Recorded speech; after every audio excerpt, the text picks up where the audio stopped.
Welcome back to Goofy Harry, where every story is an adventure. Today's tale: what if Geralt of Rivia found Harry Potter on the path and raised him as a witcher?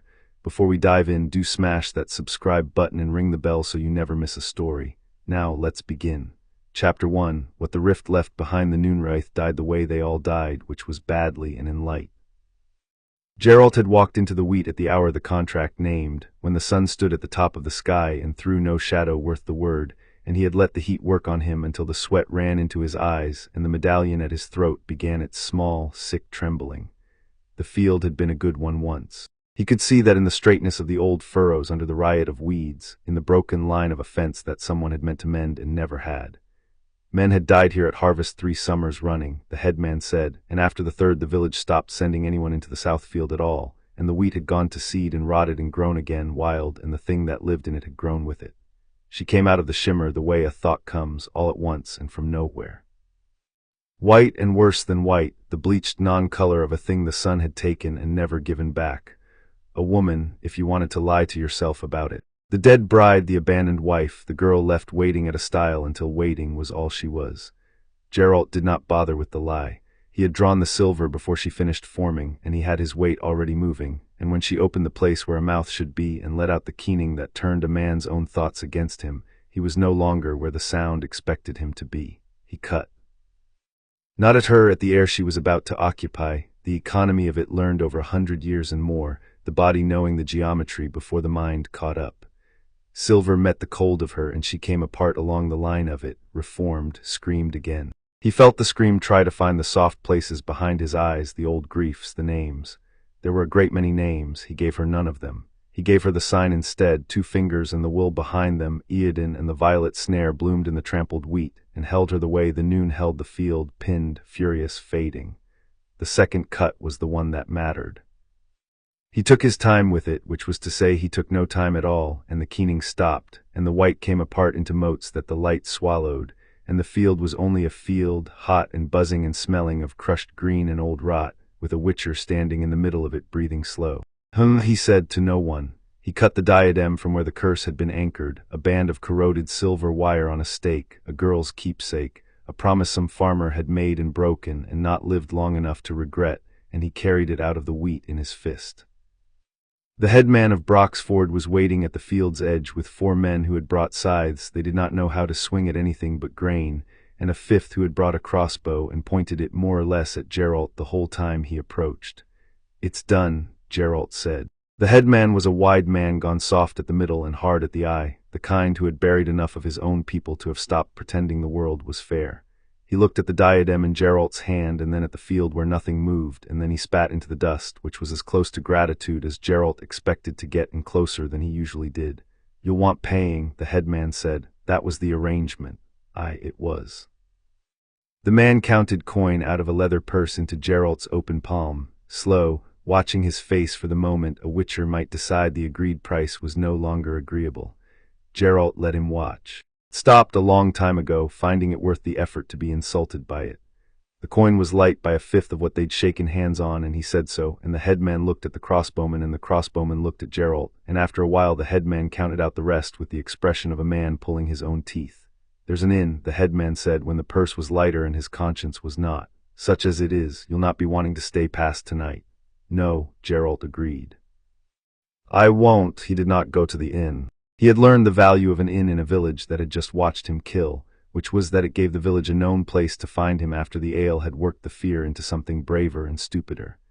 He took Roach instead up the cart track to the north, into the line of birches that marked where Broxford's land gave out and the wild began, and he made a cold camp in a hollow where the road could not see his fire because there would be no fire. The mare cropped at the thin grass. Geralt sat with his back against a fallen trunk and his swords within reach and the diadem on a flat stone in front of him, and he ate hard cheese and harder bread and watched the light go long and gold and then gray, and he thought about nothing in particular, which was a skill and one he was good at. The medallion woke him. He had not known he was asleep. That was the first wrong thing. A witcher did not slide under without noticing the door he went through, and he had gone under clean and deep as a stone in a well. The second wrong thing was the medallion itself, which was not trembling now but thrashing, jerking against his sternum hard enough to bruise, the wolf's head jumping on its chain like something had it by the jaw and meant to tear it loose. He was on his feet with the silver out before he had finished deciding to stand. The air 20 feet from his camp had a wound in it. There was no better word, and he did not look for one. A vertical seam hung in the dark between two birches, and along its edge the world frayed, light bleeding through that was not the light of any moon, a cold blue-white that smelled. He tasted it on the back of his tongue, of ozone and burnt sugar and something under that older, the flat mineral nothing of a place between places. He had seen portals. Sorcerers tore them open and stepped through, and the air closed behind them like water. This was not that. This was a thing that had been torn and could not heal, ragged, and it pulsed with the medallions screaming, and as he watched, the seam widened with a sound like ice giving way on a deep lake, and the world spat something out of it onto the moss. It was small. It hit the ground and rolled and did not get up, and the seam shuddered and narrowed, and after a long moment in which Geralt did not move, and the thing on the ground did not move, it sealed with a sigh and was gone, and there was only the dark and the birches and the smell of ozone fading, and a shape curled on the moss the size of a sack of grain. Geralt did not approach it. He stood with the silver low and ready and let his eyes do the work, the witcher's eyes that took the starlight and made it enough. The shape was a child, a boy by the cut of him, though the cut was hard to read under clothes that did not fit. A tunic meant for a grown man, gray with wear, the sleeves swallowing the hands, trousers cinched with a length of cord and still falling off the hips, feet bare and filthy and small. The child lay on his side with his knees pulled up and his arms over his head, the posture of someone who had learned that the head was the thing worth covering, and he was breathing. Geralt could hear it. Fast, shallow, the breath of a small animal that has gone to ground and hopes the world will lose interest. He sheathed the silver. He did not sheathe his caution. He crouched at the edge of his own camp, 10 feet from the thing the rift had left behind, and he waited because he had nowhere better to be, and because the medallion had stopped its thrashing the moment the seam closed, which meant whatever chaos clung to this child was not the kind that meant him immediate harm. After a while, the breathing changed. The child had realized he had stopped falling. One arm came down from over the head slow, and an eye opened in the dirt-pale face, and it found Geralt across the dark and went very wide and very still.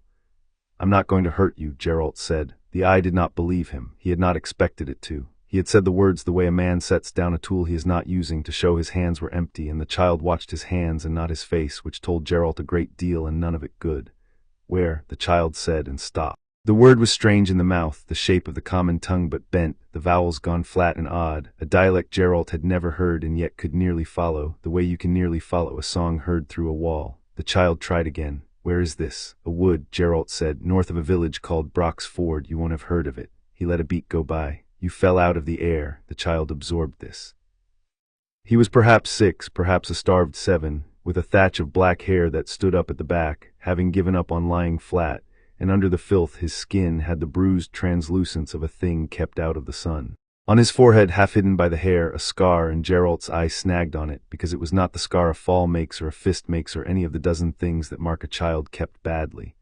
It was a clean, deliberate, lightning fork shape, livid old, and it was the only part of the child the starlight seemed to like, the only part that did not look hungry. "Am I dead?" the child asked. He asked it the way another child might ask whether it would rain. "Number, oh," a pause, "are you?" Number, the child seemed to find this less reassuring than the first answer. He pushed himself up to sitting, careful, never taking his eyes off Geralt's hands, and he got his back against the nearest birch and stayed there, knees up, arms wrapped around the knees, the smallest possible amount of himself exposed to the world. The trick of it was practiced. Geralt had seen grown soldiers who had not learned to make themselves that small that well. "What's your name?" Geralt asked. The child considered whether to answer. Geralt watched the calculation happen, the weighing of what a name was worth and what it might cost, and he respected it, because it was the right question to be asking, and most children that age had not yet learned to ask it. "Harry," the child said at last, as though handing over a coin he expected not to get back. "Geralt, is that a place?" Harry said, "or a person?" "A person." He nearly felt the corner of his mouth do something. He did not let it. "You're cold." "I'm all right." He was not all right. He was shivering in steady waves that he was trying to hide by holding himself rigid, which did not work, and his lips had gone the color of a drowned man's, and the rift had dropped him out of a summer night into the same summer night, and he was freezing in it because there was nothing on him worth the name of warmth and nothing in him to burn. Geralt rose slow and watched the child flinch and try not to and fail, and he made no comment on it. He went to Roach's saddle and took down the spare blanket, the rough gray wool one, and he carried it the long way around so as never to come at the child head-on, and he laid it on the moss within Harry's reach and stepped back. Harry looked at the blanket. He looked at Geralt. He did not take it. "It's not a trick," Geralt said. "Everything's a trick," Harry said, and there was no self-pity in it, which was the worst part, just a fact stated by someone who had tested it often enough to be sure. But the cold won in the end the way cold did, and a hand crept out of the man's tunic sleeve and dragged the blanket in, and Harry wrapped it around himself and got smaller still inside it and watched Geralt over the wool with two green eyes that gave nothing away. Geralt sat back down against his log. He picked up the diadem from its stone and turned it in his fingers and set it down again. "Sleep," he said, "or don't, I'll be here either way." "Why?" Harry said. It was a fair question, and Geralt did not have an answer that would survive being said aloud, so he gave the true one, which was the shortest. "Because you've got nowhere to go," he said, "and neither have I." He did not expect the child to sleep, and the child did not for a long time. Geralt let his own eyes lid and kept the rest of him awake, and through the slit of his attention he watched Harry watch him, the green stare unblinking, fierce, the stare of a thing deciding whether the larger thing across the fire that wasn't a fire would eat it. Sometime before the false dawn the staring lost, and the small head dropped against the birch, and the breathing went deep, and Geralt sat in the grey and held the watch and thought about the seam in the air, and the smell of a place between places, and the fact that he had told the child he had nowhere to go, which was true, and that the child had nowhere to go, which was also true, and that these two truths now sat 10 feet apart in a wood, and would, by morning, have to be sorted out. In the morning he meant to sort them out by riding to the nearest temple, leaving the child with the priestesses, and forgetting the whole affair by the second town. That was the plan. Geralt had a number of plans like it, accumulated over the years, plans for what he would do with the things the world handed him that were not his problem. He kept them the way a man keeps a coat he never wears, certain that the day would come. The day had a habit of not coming. The day did not come because of the drowners. He woke the child at first light with a hand near, not on, his shoulder and a word, and Harry came up out of sleep fighting before he was awake, a fist swinging at nothing, and then he was awake and the fist froze in the air and the face behind it went carefully blank, bracing for the consequence of the swing. Geralt let the moment pass without making it a moment. He handed the child a strip of dried meat and a heel of bread and watched him eat the way the starved eat, fast, and crouched over the food with a shoulder turned to guard it, and he saddled Roach and considered the fact that the temple at Carrara's was 4 days' ride and the child would slow him to a crawl. "Can you ride?" Geralt asked. "I don't know," Harry said, which was an honest answer and a rarer one than yes would have been. "You'll learn." The road south crossed the river at Brock's Ford, where the village took its name, a wide brown shallows over a gravel bar with a rotten footbridge for the dry months and a ferry rope for the wet. They came to it in the long light of the early morning, Harry up behind the saddle with his fists knotted in the back of Geralt's coat and his face pressed between the Witcher's shoulder blades, and Geralt smelled the trouble before he saw it, the riverot smell that was wrong for a river, the carrion sweetness under it. The ford was not empty. 3 men from the village stood on the near bank with poles and 1 rusted boar spear among them, and they were not crossing, and the reason they were not crossing was standing in the shallows. Drowners, 4 of them, gray-green and glistening, their drowned man faces hanging slack, their long fingers trailing in the current. They had come up out of the deep pools downstream where the spring melt had drowned a whole copse and made a graveyard of standing water, and they had found the ford and they had found the village's crossing, and they were doing what drowners did, which was wait at the edge of the water for something warm to come close enough to drag under. The villagers had seen Geralt. He watched the recognition move through them. The Witcher, the one from last night, the white hair, the swords. He watched it war with the older fear, the one standing in the river. The boar spear man took a step toward Geralt, not the drowners. "You," the man said, "you brought this. You and that." His eyes found Harry's face peering out from behind Geralt's coat, and his expression curdled. "What is that? That's not a child. Came out of nowhere with the Witcher, and now the river's full of dead men. That's a hex. That's a curse walking." "It's a child," Geralt said. "The drowners came up because the spring flood drowned a wood, and you've a corpse water pool a half-mile down that nobody burned out. They don't care about hexes. They care about meat." "He's right," said one of the other villagers, low, but the boar spear man was past hearing. Fear had found a shape it could push against, and the shape was small and strange and sitting behind a Witcher, and the man would rather throw rocks at that than wade into a river full of the drowned, because the small strange thing could not kill him and the river could. "Get it gone," the man said, and his voice cracked up into the register of real terror, and he turned the boar spear, and for a moment Geralt thought he meant to throw it at the child across 30 feet of riverbank, and Geralt's weight shifted to take Roach between the spear and her passenger. He did not have to. The drowners decided the argument. They came out of the water all at once, the way they did, the slow patience snapping into the burst of speed that had drowned 100 careless men. 4 gray bodies surging up the gravel with their jaws unhinging and their black nails out, and the boar spear man's terror found at last a target that deserved it, and he screamed and stumbled back and dropped the spear in the mud. The other 2 villagers ran. Geralt was already off Roach. "Stay on the horse," he told Harry, and did not wait to see if he obeyed. He met the first drowner with the steel, not the silver, because drowners were corpse flesh and necrophage, but they were also wet and slow once you broke the first rush. And silver was for things that needed it, and steel was for everything that bled, and these things had bled once, and the habit had not entirely left them. He took the leading drowner through the throat on the turn and let its own weight carry it off the blade, and he pivoted into the second before the first had finished falling, Ard with the offhand, the blast of force taking the creature in the chest and folding it backward into the shallows where it floundered, and he opened the third from hip to shoulder as it came in low for his legs. The fourth went around him.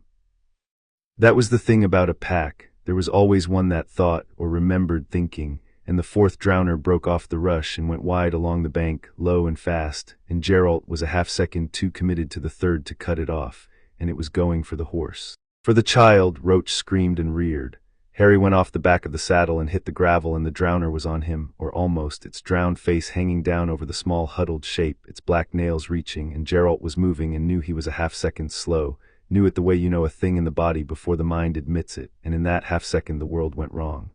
Harry screamed, not words. A raw high sound torn out of him, the sound of a thing that has run out of running, and on the riverbank behind the drowner there was a fishing boat hauled up for repair with its tackle scattered around it. Netting, floats, a keg of the long iron nails the villagers used to plank a hull. The keg of nails came apart. It did not tip. It did not roll. It came apart, the staves flying outward, and the nails inside it did not fall. They hung for an instant in the air over the gravel, 100-some shards of black iron trembling, pointed, all of them turned in the same instant toward the gray thing crouched over the child, and then they flew. The drowner came apart under them. There was no other way to describe it. The iron went through it the way hail goes through wet paper, 100 small impacts in the space of a blink, and the creature was flung off the child and pinned to the gravel and pinned again, riddled, twitching, dead twice over before it understood it was dead once. The smell of ozone bloomed sharp over the riverot. A single nail rang off a river stone and spun away into the shallows and was still. Silence except the water and Roach's hoofbeats receding as the mare bolted up the road, and the ragged sound of a child breathing.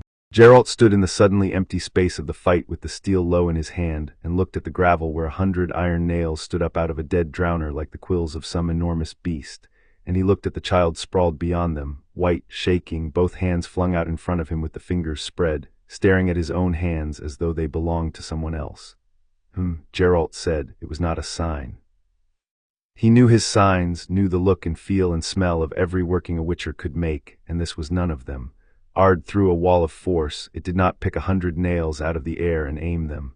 This was something else. This was the same chaos that had clung to the child when the rift spat him out, the foreign signature, the thing that had nothing to do with the Wheatfield Wraith or the Corpsewater Drowners or anything that belonged to this world at all. The child had been about to die, and the child had not wanted to die, and the world had rearranged itself around that wanting. Behind him, the boar spear man had gotten back to his feet, and he was staring at the riddled drowner and at the child with an expression that had gone all the way through terror and out the other side into something worse, certainty. "Witchcraft," he said. His voice had gone flat and quiet, which was more dangerous than the screaming. I told you, that's no child, that's a thing where's a child, you bring that to our ford, we'll burn it before it does to us what it did to him." Geralt looked at the man. He looked at the river and the dead drowners and the child on the gravel who had stopped staring at his hands and started now to cry, soundless, the tears cutting clean tracks down the dirt of his face while the rest of him stayed perfectly still, because crying out loud was a thing that got you noticed and getting noticed was a thing that got you hurt. And the child had learned that lesson so well that even with his life just saved by his own terror, he wept like a thing that had no right to weep where it could be heard. Something in Geralt that he had spent 80 years calcifying over moved slightly, like a stone settling. "You'll burn nothing," Geralt said. The boar spear man heard the change in it. Men did when Geralt let the change come into his voice, which he did rarely because it cost him something each time to mean it. The man found the spear in the mud and did not pick it up. He killed Aldous' cattle last winter, the cold did, the man said, talking fast now, talking himself back toward Brave. And the wraith in the field 3 summers, and now this, a witcher and his familiar, his imp. The roads have been wrong since the spring, wrong all over.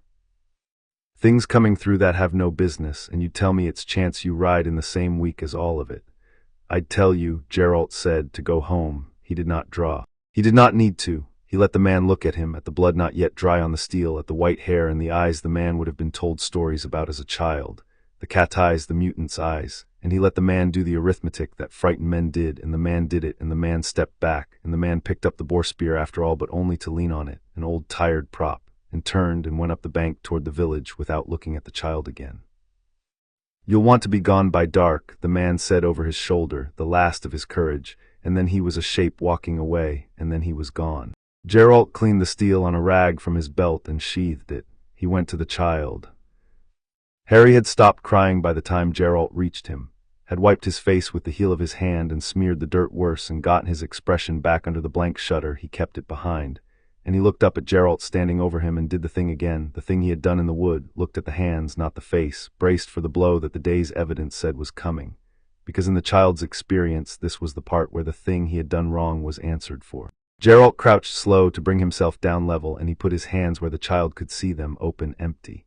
That, Geralt said, nodding at the riddled drowner, was a good throw. The child stared at him. You won't always be able to do it when you need to, Geralt went on in the same even voice, the voice he used for skittish horses and skittish men, and it turned out for this. And you'll want to learn how to do it when you mean to, instead of only when you're frightened. That's harder. But it kept you alive. There's no shame in a thing that keeps you alive. They said I'm cursed, Harry said. His voice was very small and very steady. The man, he said, burn it. He said I'm a thing that wears a child. He's a fool who'd sooner burn what scares him than walk a half-mile to drain a corpse pool. There are a great many of him. Geralt held the green stare. You're not cursed, you're something, I don't yet know what, but I've spent my life among things that scare fools, and I'll tell you what I've learned since no one's troubled to. Most of what frightens men isn't evil. It's only strange. Strange and evil aren't the same. The trouble is, fools can't tell them apart, and they'll kill you for the one thinking it's the other. He did not know if a child of 6 could hold that. He said it anyway because it was true, and because no one had said it to him at 6, and because he had had to learn it the hard way and the slow way, and he found, crouched on a gravel bar with the river going by and a dead monster cooling at his feet, that he did not want this one to learn it that way too. The child held it. Geralt watched him hold it, watched something behind the green eyes take the words and turn them over and decide, provisionally, against all the evidence of a short, hard life, to keep them. Are you going to leave me at the temple? Harry said. Geralt went still. He had not said the word temple. He had thought it in the wood, the plan he kept like a coat he never wore, and he had not said it, and the child had taken it out of the air somehow, out of the cant of Geralt's head when he looked south, maybe, or out of nothing, out of the chaos that picked nails out of the sky. Geralt did not ask how he knew. He answered the question instead, and in answering it he heard himself change the plan, heard the coat go back in the chest unworn for one more season. No, Geralt said. The child did not smile. He had not, Geralt thought, the equipment for it yet, the muscles of it unused. But something in the set of him changed, some held tension let down a notch, and he reached up and pulled the gray blanket more tightly around his shoulders, and he stood, wobbling, and he looked up the road where Roach had bolted. Your horse ran away, Harry said. She does that, she'll be at the next bend pretending it didn't happen. Geralt straightened. His knees told him about the years as they did. Can you walk? Yes. Then walk. We've a horse to find and a temple to not go to. Roach was at the next bend, pretending it had not happened, head down in the long grass of the verge, the matter of the drowners apparently beneath her notice. Geralt caught her reins and ran a hand down her neck and said something to her that no one else heard, and she lipped at his sleeve and forgave him, as she always did, and he checked the cinch and the packs and found nothing lost in the bolting. The child watched the whole of it from a careful distance, the distance of a thing that does not yet know whether it is allowed nearer. Geralt finished with the mare and turned and found Harry standing in the road in his 2 big clothes with the blanket around him, looking very small against the green country opening to the south, the hills going blue in the haze, the road a pale ribbon winding off toward places he had no name for. Where are we going? Harry asked. Geralt thought about it. The honest answer was that he did not know, that he had appended a plan he'd had since the wood and replaced it with nothing, that there was a winter coming and a keep in the mountains where the few of his kind still living went to wait it out, and that he had never in 100 years brought anyone there who was not already one of them.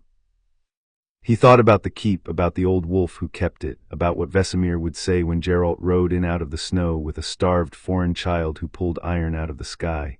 He thought Vesemir would have a great deal to say. North, Geralt said, when the season turned.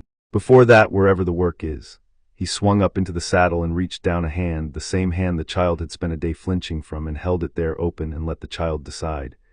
You'll ride behind me until you've the legs for your own seat. You'll do as I say when there's steel out, no questions every time. The questions can come after. There'll be a great many questions. I'll answer the ones I can. Harry looked at the hand. He looked at the road north, the long pale ribbon of it, the country he did not know going up into hills he could not see the far side of, and the witcher on the horse with the white hair and the wolf at his throat, the only thing in a strange and frightening world that had not yet tried to burn him. He took the hand. Geralt swung him up behind the saddle, light, the child weighing nothing, weighing less than the swords, and he felt the small fists knot again into the back of his coat and the small face press between his shoulders out of the wind into the only warmth on offer. Hold on, Geralt said. I am, said the muffled voice against his back. He clicked his tongue and Roach stepped off, north, the gravel ford and the frightened village and the riddled drowner falling away behind them, the road taking them up into the Blue Hills, and Geralt of Rivia, who did not get involved, who had kept a plan for exactly this like an unworn coat for 100 years, rode out of Brock's Ford with a passenger who pulled iron out of the sky and a winter coming on. He did not look back. He did not for once regret. They made camp that night in a sheep-cropped meadow under a stand of alders, far enough from the road that no late traveler would stumble on the fire, and this time Geralt built a fire because the child had shivered through the wood the night before and there was no sense in 2 cold nights running. He showed Harry how to lay it, the dry tinder first, the trick of breaking a dead branch close to your ear to hear whether it was sound, feeding it small before you fed it large or you smothered the thing you were trying to make. Harry watched with the concentration of a child who had learned that knowing how a thing was done was a kind of safety. When the flame took, he sat back on his heels and looked at it like it had performed a trick on his behalf. You'll lay it tomorrow, Geralt said. I'll watch. You learn a thing by doing it, not by watching me do it. What if I do it wrong? Then it won't light, and we'll do it again, and you'll know one more way that doesn't work. Geralt set the iron pot in the coals and tipped in water from the skin and the dried meat and what wild onion he'd pulled from the verge. There's no shame in a thing that doesn't light. There's shame in pretending you know when you don't. That's how men die, witchers especially. Harry turned this over. He had a habit, Geralt was learning, of going quiet with a thing for a while before he decided what to do with it, and the quiet was not the sullen quiet of a child who has stopped listening, but the working quiet of one who is listening too hard.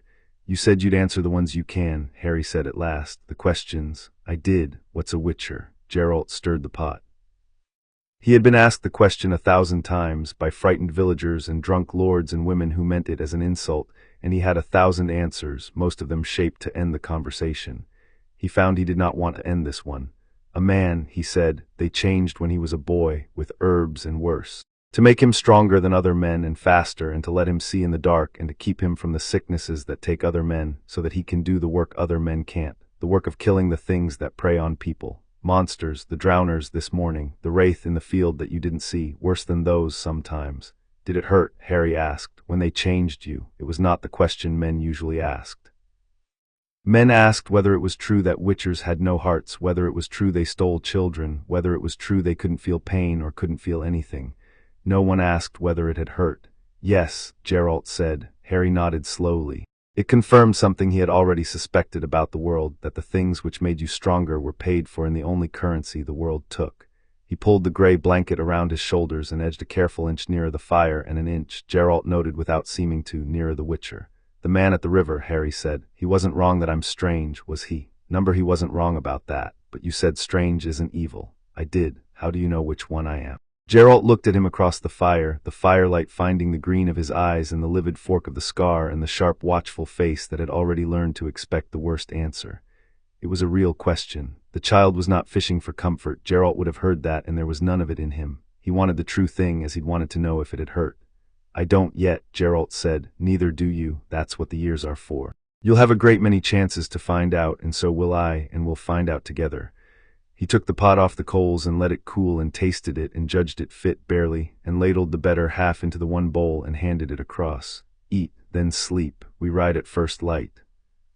Harry took the bowl in both hands and held its warmth against him a moment before he ate, and he ate fast and crouched, as before, but slower toward the end, when the bottom of the bowl came into view and the old fear that there would be no more loosened by some fraction its grip. Geralt took the watch. He did not need to, the meadow was quiet and the medallion still. He took it anyway, sitting with his back to a stone and his face to the dark while the fire burned down and the child slept on the warm side of it. And at some hour past the middle of the night the sleeping shape turned over and, without waking, worked its way across the cropped grass until it lay against the Witcher's leg, the way a dog will find the nearest warm thing in its sleep and trust it without having decided to. Geralt did not move. He sat with the child's weight against his shin and the swords across his knees and the long dark going by, and he thought about the seam in the air and the foreign chaos and the winter coming and the old wolf in the mountains who would have a great deal to say. Then he stopped thinking about it, because thinking changed none of it, and he held the watch until the east went gray, and when it did he woke the child gently and they rode on. Chapter 1 and Chapter 2, Kaer Morhen. The pass into the mountains closed behind them with the first hard snow, and that was the point of timing it so, Geralt said, because anything that wanted to follow them up to the keep would have to want it badly enough to die in the trying. Harry rode his own seat now. He had grown into it over a summer and an autumn of contracts, of villages that paid in coin and villages that paid in bread, and one that had tried to pay in stones until Geralt looked at them. And he sat the gelding Geralt had taken in trade for a griffin's head with the loose-hipped ease of a child who had spent half a year learning that a horse was a thing you listened to rather than fought. The gelding was called Onion because Harry had named it and Geralt had not argued, and Onion did not like the cold and said so with every step up the white throat of the pass. The keep came out of the weather all at once, the way the wraith had come out of the wheat. One moment there was only the storm and the black teeth of the ridge, and the next there was a wall, broken-toothed itself, a curtain of old stone with a tower behind it that had lost its top to something a long time ago and never been given it back. Snow had drifted against the gate, a banner had hung there once. Now there was only the iron ring of the bell-pull and the wind working at it, and above the gate, cut into the keystone and worn nearly smooth, the head of a wolf. Home, Geralt said. He did not sound certain of the word. He pulled the bell-pull anyway, 3 and 2, a pattern, and somewhere inside the dead-looking pile a bell answered, and after a while the gate opened the width of a man on a chain that screamed for oil. The one who opened it was old. That was the first thing and the wrong thing, because everything Harry had been told about witchers said they did not get old, or got old so slowly that the getting did not show. This one showed. He was built like the keep, broad and broken and standing anyway, with a gray beard cut close and a scar that took one eyebrow and gave nothing back, and he looked at Geralt and then he looked, a long beat longer, at the child on the cold-hating gelding, and something moved through the seams of his face that was not welcome and was not its opposite. "You brought a child to Kaer Morhen," the old witcher said.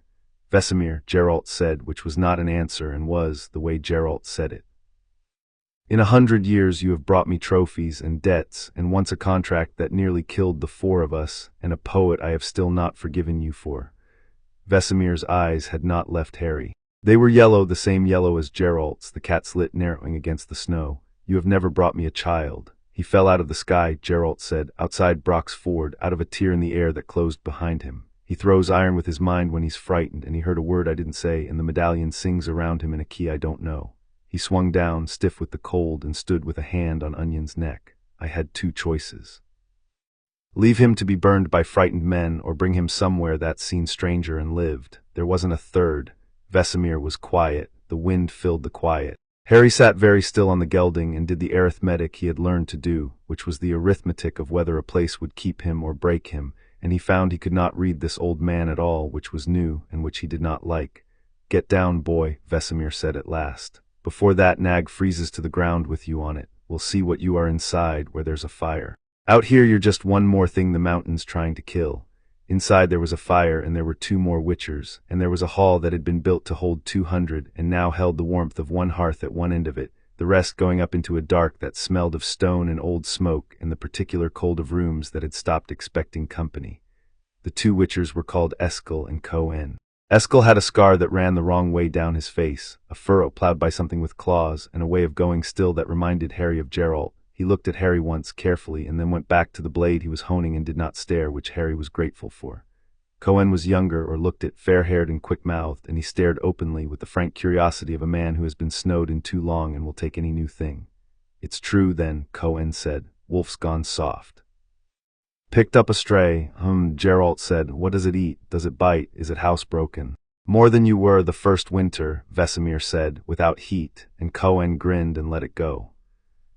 They put food in front of Harry, real food, a bowl of the thick mountain stew and bread that was hard but plentiful, and Harry ate as he had been eating less and less as the months wore the habit down, fast and crouched and guarding, and then he caught himself doing it and made himself slow, because Geralt had told him once on a road in the rain that a man who ate like the food might be taken from him told everyone watching that it had been. And that there was no profit in handing strangers your history for free. So Harry slowed his hands and ate like the bowl was his, which it was, and across the hall Vesemir watched him do it and missed nothing. Where's he from? Eskel asked, not looking up from his blade. Truly, I don't know, Geralt said. Somewhere the common tongue's gone strange. He calls things by names I half recognize and half don't. He'd never seen a sword before this summer, never seen a horse up close. Where he's from there are no monsters. He paused. Or none they have a name for that I'd know. No monsters, Cohen said. Sounds like paradise. It put that on him, Geralt said, and nodded at the scar on Harry's forehead, the lightning fork the firelight liked, and starved him, and taught him to flinch from a raised hand before he could have been 5. So, not paradise. The hall went quiet in a particular way. These were men who killed monsters for coin, who had been changed into something other than men so that they could, and they had each of them learned young what Geralt had just said without saying it, which was that the worst things a child met were rarely the things a witcher was paid to kill. Harry felt their attention move over him, and it was not the attention he was braced for, the hungry or the cruel, but something flatter and older and almost gentle in its lack of surprise. They had all, he understood, been the thing at the small end of a long table once. None of them said so. None of them had to. He can't take the trial, Vesemir said. It was not a question. He was looking at Geralt now, and the firelight made canyons of his face. Number, you know that. You've decided it. The grasses would kill him, Geralt said. He's already carrying something the mutagens were never meant to meet. I've watched it. When he's afraid, it doesn't reach for the herbs we'd give him. It reaches for the world and moves it. Pour the trial into that and we don't get a witcher. We get a grave, or worse, we get whatever the two things make when they fight each other in a child's blood. He drank. He won't take the trial. That's not why I brought him. Then why? Eskel asked. Geralt was a while answering. The fire popped. Onion, stabled now, could be heard distantly complaining about the cold through 2 feet of stone. Because he needs to learn to use what he has before it uses him, Geralt said, and because there's nowhere else on the continent that won't either burn him for it or sell him for it. And because he stopped, started again lower, because I'm not going to leave him somewhere and ride off. I tried that. It didn't take. No one laughed. Cohen opened his mouth, and Vesemir looked at him, and Cohen closed it. Across the hall, Harry sat with the empty bowl in his hands and heard the shape of the thing Geralt had not quite said, and he did not let it show on his face, because letting things show on your face was how they got taken away, but he held it, the way he'd held the words on the gravel bar. Strange and evil aren't the same. I'm not going to leave him somewhere and ride off. He had a small collection of these now, sentences Geralt had said and not taken back, and he kept them somewhere the cold couldn't reach. All right, Vesemir said. He stood, and the standing was a slow negotiation with his knees, and he looked down the length of the dark hall and then at Harry.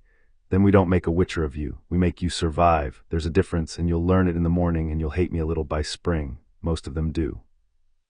The seam of his mouth did something that on another man might have been the start of a smile. Sleep, you'll want it. They gave Harry a cell off the hall, a stone box with a cot and a brazier and a door that closed, and Harry lay on the cot in the dark, and listened to the wind find every crack in a fortress built to keep things out, and he did not sleep on the cot. He took the blanket and lay down on the floor with his back against the door, where he could feel anyone who tried it, where his body was between the only way in and the only way out. He had slept like that as long as he could remember. The cupboard had taught him, you slept where you could hear the bolt. He did not know that Geralt, passing in the night to check the watch out of a habit 100 years deep, paused at the door and heard the breathing on the wrong side of the room, on the floor, against the wood, and stood there a while in the cold and did not open the door and went on.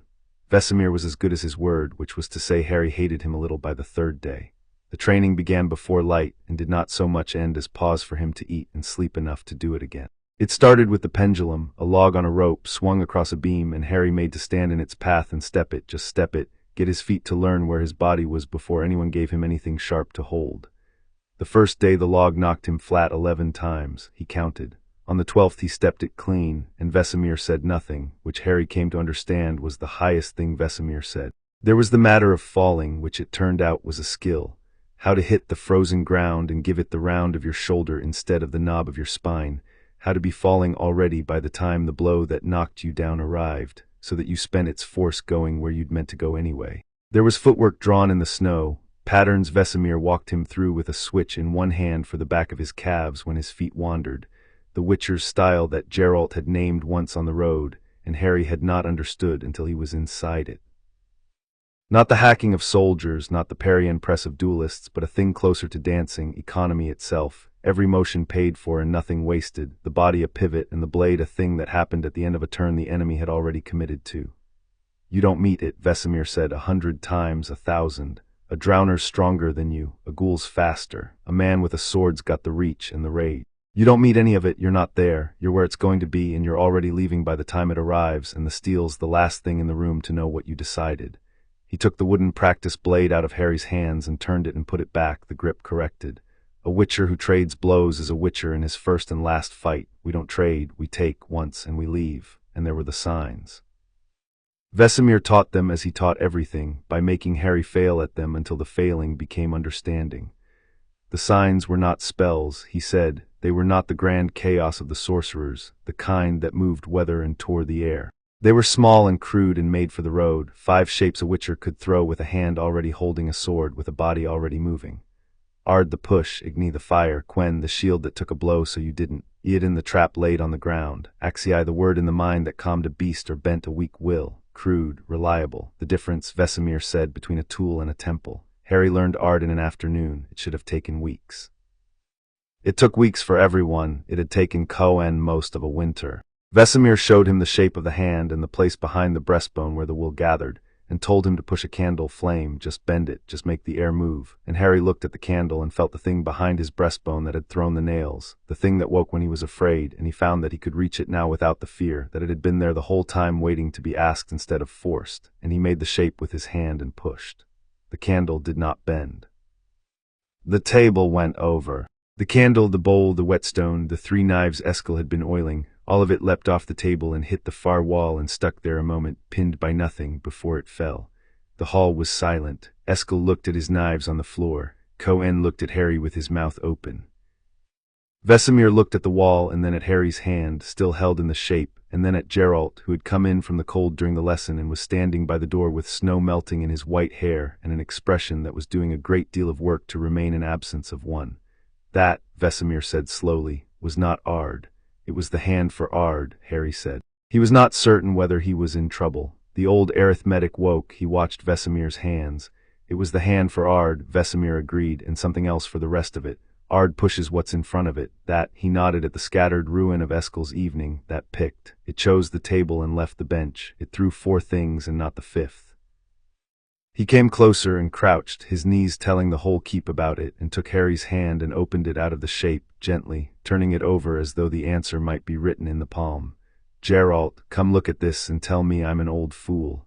Geralt came and looked. Harry stood between the 2 of them, the old Witcher and the one who had pulled him out of the snow, both of them holding his small hand and frowning at it like it was a contract written in a language they almost knew. And he understood dimly that he had done something that frightened them a little, and that frightening them a little had not made them want to be rid of him, which rearranged something in his understanding of the world that had been nailed down for as long as he'd been alive. It's the foreign thing, Geralt said, the chaos that came through the rift with him. It hears the sign and answers louder. Ard's a hammer. He's got a hammer in one hand and he stopped and chose the word, and a key in the other, and when he reaches for the hammer the key turns too. Then we teach him the hammer, Vesemir said, and we watch the key, carefully. He let Harry's hand go. He looked at the child a moment longer, and whatever he saw he kept. Pick up Eskel's knives, boy, you threw them, you fetched them. And tomorrow you'll learn to throw one of them on purpose, which is harder than throwing all of them by accident, and more use. Harry picked up the knives.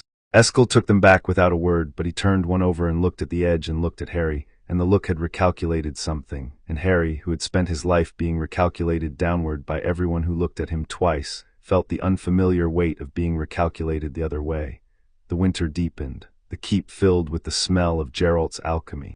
That was the other half of the teaching, the half that happened in the cold vaulted room below the hall that had been a laboratory once and was again whenever Geralt wintered there. Shelves of jars gone cloudy with age, a hearth with a flue that drew properly only when the wind was from the east, and the long stone bench where the witchers brewed the oils and the decoctions and the bombs that were as much a part of the work as the steel. Harry learned the names of things that grew in places sane men avoided. He learned that celandine and crow's eye and the liver of a particular fish would, combined in the right order and the wrong order, producing only smoke and a ruined evening, make an oil that bit deeper into a vampire's hide than silver alone. He learned that the difference between a medicine and a poison was the dose, and that the difference between a witcher and a corpse was often the same. "You'll not drink the decoctions," Geralt told him, "not the witcher ones. Your body isn't built for them, they'd kill you the way the trial would, but you'll know them. You'll mix them for me when my hands are torn up, which they will be, and you'll know which one I need when I can't tell you, because the night I can't tell you is the night I need you to be right." So Harry learned them, the smells and the colors and the order, and he found he was good at it, the patience of it, the exactness. He had spent years being exact about small things because in the cupboard a small mistake had large consequences, and it turned out that the watchfulness the Dursleys had beaten into him was, in a vaulted room under a witcher's keep, simply a useful trade skill. He did not say this to anyone. But the first time he handed Geralt the right vial in the dark of a bad dream the witcher was having, before Geralt had finished asking, Geralt looked at him over the guttering lamp and said, in a register Harry had learned to read, and Harry kept that one too. It was Cohen who taught him to laugh, which no one had set out to do. Cohen was bored, and being snowed in made him worse, and he took to ambushing Harry with the kind of cruelty that is its opposite, the rough teasing of an older brother who has decided you are his to torment and therefore his to defend. He hid Harry's boots. He put snow down the back of his collar. He told outrageous lies about the contracts he'd taken, each more impossible than the last. A manticore the size of a barn, a noonwraith he'd seduced, a dragon he'd talked out of eating a village by appealing to its better nature, and Harry, who had not been teased in his life because teasing requires that someone consider you worth the bother, was at first wary of it and then baffled by it, and then one gray afternoon, with the wind screaming and Cohen halfway through a story about a succubus and a cheese that could not possibly be true, surprised himself. He laughed. Came out of him rusty and strange, a sound he didn't recognize as his own, and he clapped a hand over his mouth as though he'd let out something he'd be punished for, and Cohen stopped mid-lie and grinned, delighted, and across the hall Geralt, mending tack, went very still over his work and did not look up, and only the set of his shoulders, to anyone who had learned to read them, said anything at all. The thing Vesemir would not let him skip was the part that had nothing to do with the steel. It came on a still afternoon when the wind had dropped and the cold had gone crystalline, and Vesemir sat Harry down on the mounting block in the yard and did not give him a blade or sign to fail at, and instead asked him a question. "A village hires you," Vesemir said. "There's a creature in the wood killing their sheep, a wolf grown big and bold, not a monster, not by our trade, just a wolf that's lost its fear of men. They'll pay you to kill it. Do you take the coin?" Harry considered it. He had learned that Vesemir's questions had teeth under them. "Is it hurting people, sheep, not people yet? And I tell them to mind their flocks better, and I don't take money for killing a wolf for doing what wolves do." "Good," Vesemir said. "Now, the same village. The creature's a werewolf, a man most days, cursed, who turns under the moon and can't stop himself, and 3 children are dead, and the village wants him burned, and you find out it's the miller, who weeps when you tell him what he's been doing, who didn't know, who'd cut his own throat to make it stop. Do you kill him?" The yard was quiet. Geralt had come to the rail to listen, as he did when Vesemir taught the part that mattered. "There might be a cure," Harry said, "for the curse. There might. It might take a year to find and cost more than the village has, and in that year the moon comes round 12 times, and the miller is locked in a cellar that won't hold him, and there are more children." Vesemir let it sit. "So, the cure that might not come in 12 more moons, or the blade tonight and the man weeping his thanks while you do it. Which is the evil boy?" "Both," Harry said slowly. "Both of them are." Something in the old face eased a fraction. "That's the first true thing you've said all winter," Vesemir said. "Both of them are evil. There's no clean hand to be had, not in that village, not on that night. A fool tells you one choice is good and the other wicked, and a fool sleeps easy, and a fool gets children killed sleeping easy. A witcher learns there's no good on offer. There's only the lesser harm and the stomach to choose it knowing it's still harm and to carry it after and not to lie to himself that he carried nothing." He stood, the knees again, the negotiation. Evil is evil. The greater, the lesser, the middling, degrees, and the degrees the only thing you get to pick. Pick the lesser, then live with it. That's the whole of the trade. That's the part no one writes ballads about. Harry looked at his own hands, the hands that threw iron when he was frightened. "Geralt told me something like that, at the river, the first day." "Geralt learned it the hard way," Vesemir said, and did not look at the man at the rail, who did not look at either of them. in a town called Blaviken a long time ago, where he chose the lesser evil and the whole town decided he'd chosen wrong, and they've called him the butcher for it ever since, by people who weren't there and wouldn't have had the stomach to choose at all. He set a hand on Harry's shoulder, brief, heavy, and took it away. You'll choose wrong sometimes. Even choosing the lesser, you'll get it wrong because you can't see the whole board. No one can. The trade isn't being right. The trade is choosing anyway and carrying it and going back out the next day. Now get up. Your feet have gone soft listening to an old man talk. Midwinter, the thing in the flooded cellars made itself known. The keep's lowest vaults had drowned cisterns at their root, old tanks, and a sluice that ran down into the mountain's gut, black water standing in the dark that had not seen the sun since the keep was raised. Something had come up the sluice into that water and run out of rats to eat, and on a still cold night Cohen smelled it first, the river rot under the stone, and Vesemir went down with a lantern and came up with his mouth set. Drowners, he said. 3, maybe 4, come up the old sluice. They'll nest in the cistern and breed there if we leave them, and by summer the whole undercroft's theirs. He looked at Harry across the hall, and the look was a decision being made aloud. The boy goes down. He's 8, Geralt said. He's spent a winter learning to step a thing and put steel where it's going, and he's never once done it when it would bite back, and a witcher who's only ever fought the pendulum is a witcher who freezes the first time the pendulum's got teeth. Vesemir did not raise his voice. He goes down, you and I go with him. We don't lift a hand unless his life's on it. He does the work, else what was the winter for? So they went down, the 3 of them and Cohen with the lanterns, into the cold and the smell and the black water, standing knee-deep in a vault that had not felt the sun since it was built. Harry had a steel blade now, an honest one and not the wooden practice sword, and the weight of it was different when the dark might hold something that wanted him, and his hand wanted to grip it too hard and he made the hand loosen, because Vesemir had switched his calves 100 times for gripping too hard. The first drowner came off a ledge with the burst of speed, and Harry was not there. He had stepped before it landed, the snow-yard footwork holding under the worse footing of the flooded stone, and he put the steel where the thing was going and it ran itself half onto the blade, and the shock of that, the give and grind of a real edge in a real body, went up his arm, and he nearly lost the grip and did not. He turned out of the bind as he'd been turned out of it 1,000 times against Eskel's wooden sword, and the drowner came off the steel, and he finished it on the backswing, clumsy, twice where a clean cut would have done it once but done. The second and third came together. That was the part the pendulum could not teach. Harry felt the wrongness of 2 at once, the geometry doubling while his small body could only be in one place, and the fear came up the way it always came up, the old fear, the cupboard fear, and behind his breastbone the foreign thing stirred and woke and offered itself as it had on the gravel bar.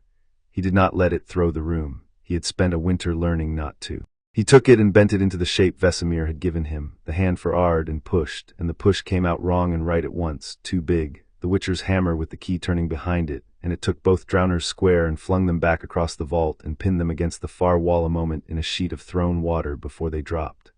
One did not get up, its spine had gone against the stone.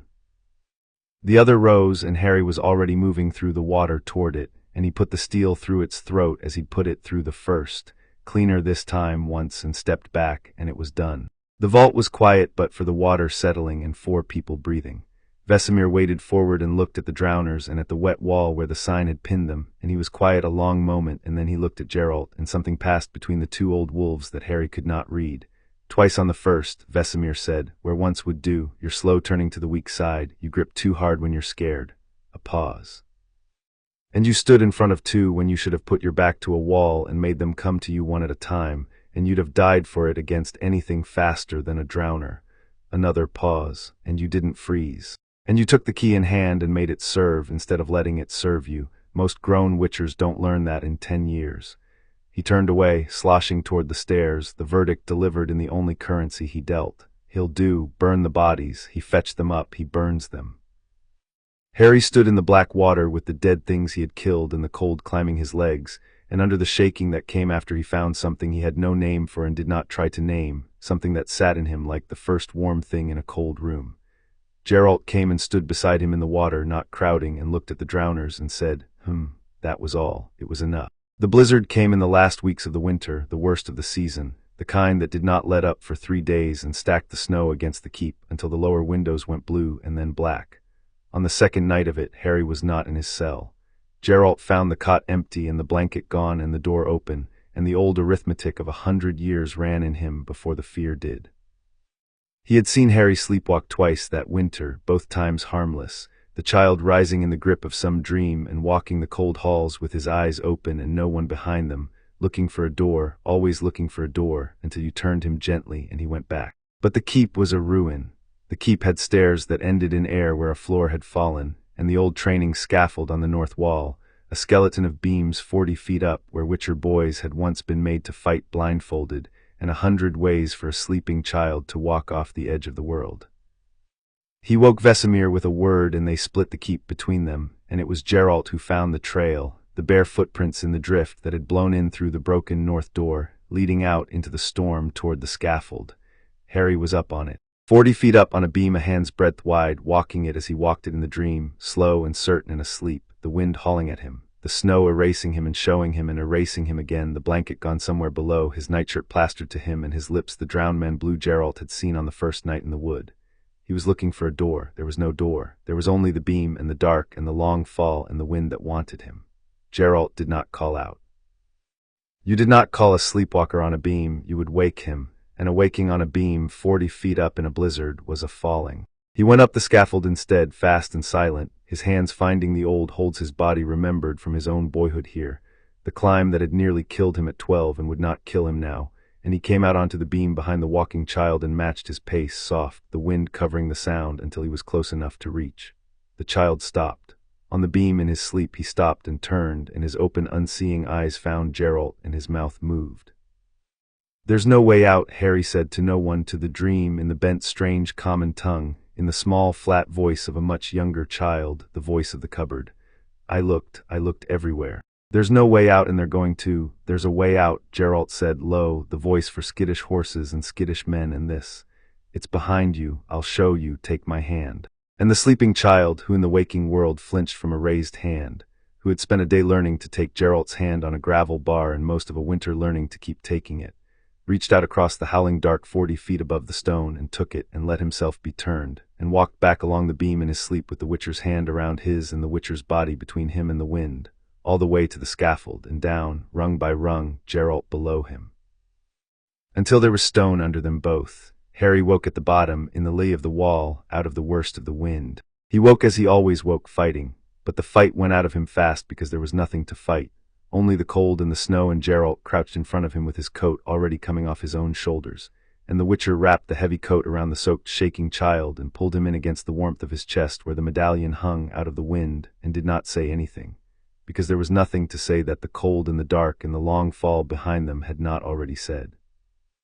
Harry shook against him. After a while the shaking changed, and Geralt understood that the child was crying again, soundless again, the way he'd cried on the gravel bar, the tears the only loud thing about it, and Geralt held him in the lee of the broken wall and let him, and did not tell him to stop, and did not tell him it was all right, because Geralt did not lie to him and it was not yet all right, it was only better than it had been, which was a different and a truer thing. I keep looking for the door, Harry said when he could. His face was against the Witcher's collarbone and the words came muffled and raw. In the dream, there's never a door, there's never any way out. I know, Geralt said. How do you know? Geralt was quiet a moment. The snow came down. Somewhere above, Vesemir's lantern bobbed at the broken door, found them steadied and waited, the old wolf giving them the dark to finish whatever it was. Because I had the same dream, Geralt said, a long time ago, a different door. He shifted the coat tighter around the child. It stops, not all at once. It gets further off, the dream, until some nights you don't have it, and then most nights, and one day you notice you can't remember the last time. It doesn't go because you beat it. It goes because you build something it can't get into, and you live in that, and after a while the something is bigger than the door. He stood, lifting the child with him, the way you lift a thing you have decided is yours to carry. Come inside, you'll catch your death out here, and then I'd have done all this for nothing. In the morning the storm had blown itself out and the world was white and silent and merciless and beautiful, and Harry did not go back to his cell. He did not announce it. He was not a child who announced things.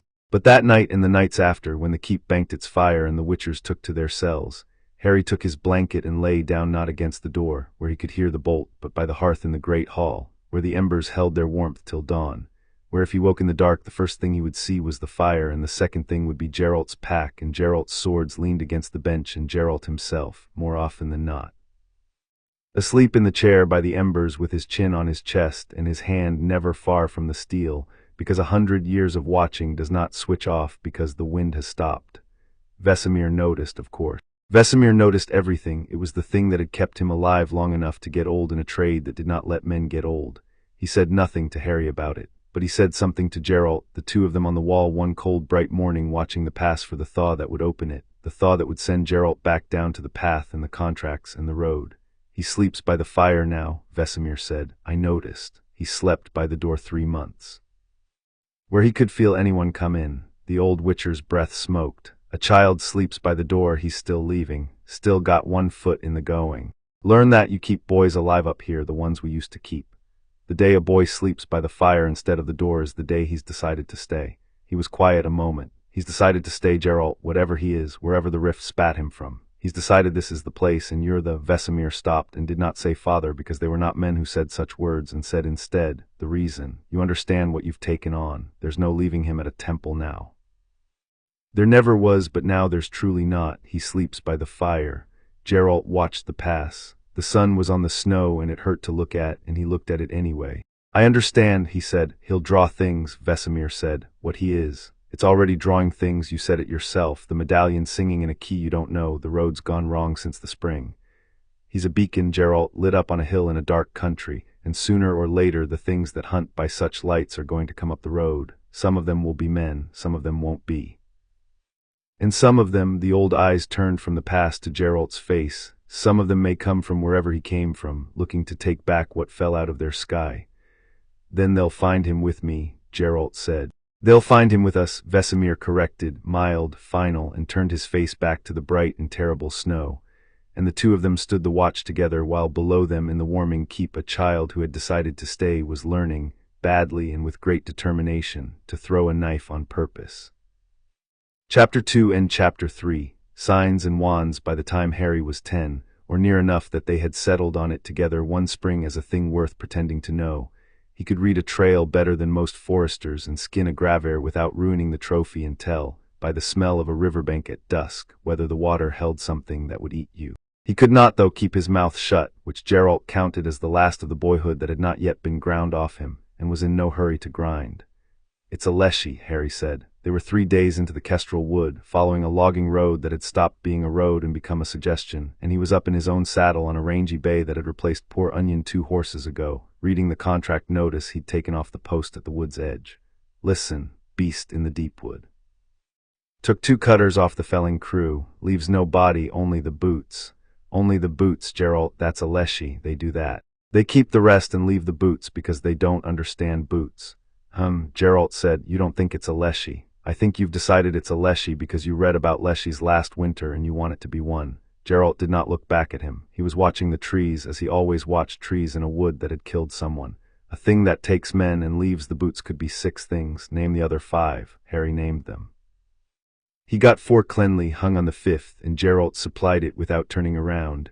And that was how the lessons went now, on the road, all day. 100 small corrections folded into the silence between longer ones. The wood closed over them, old growth, the canopy so dense that the noon under it was a green dusk, and the bay grew uneasy and Geralt's medallion began, very faintly, to stir. They camped that night, still a day short of the felling crew, in a hollow Geralt chose for its sightlines and its lack of overhanging timber, because a wood that had killed men was a wood you did not sleep beneath the branches of.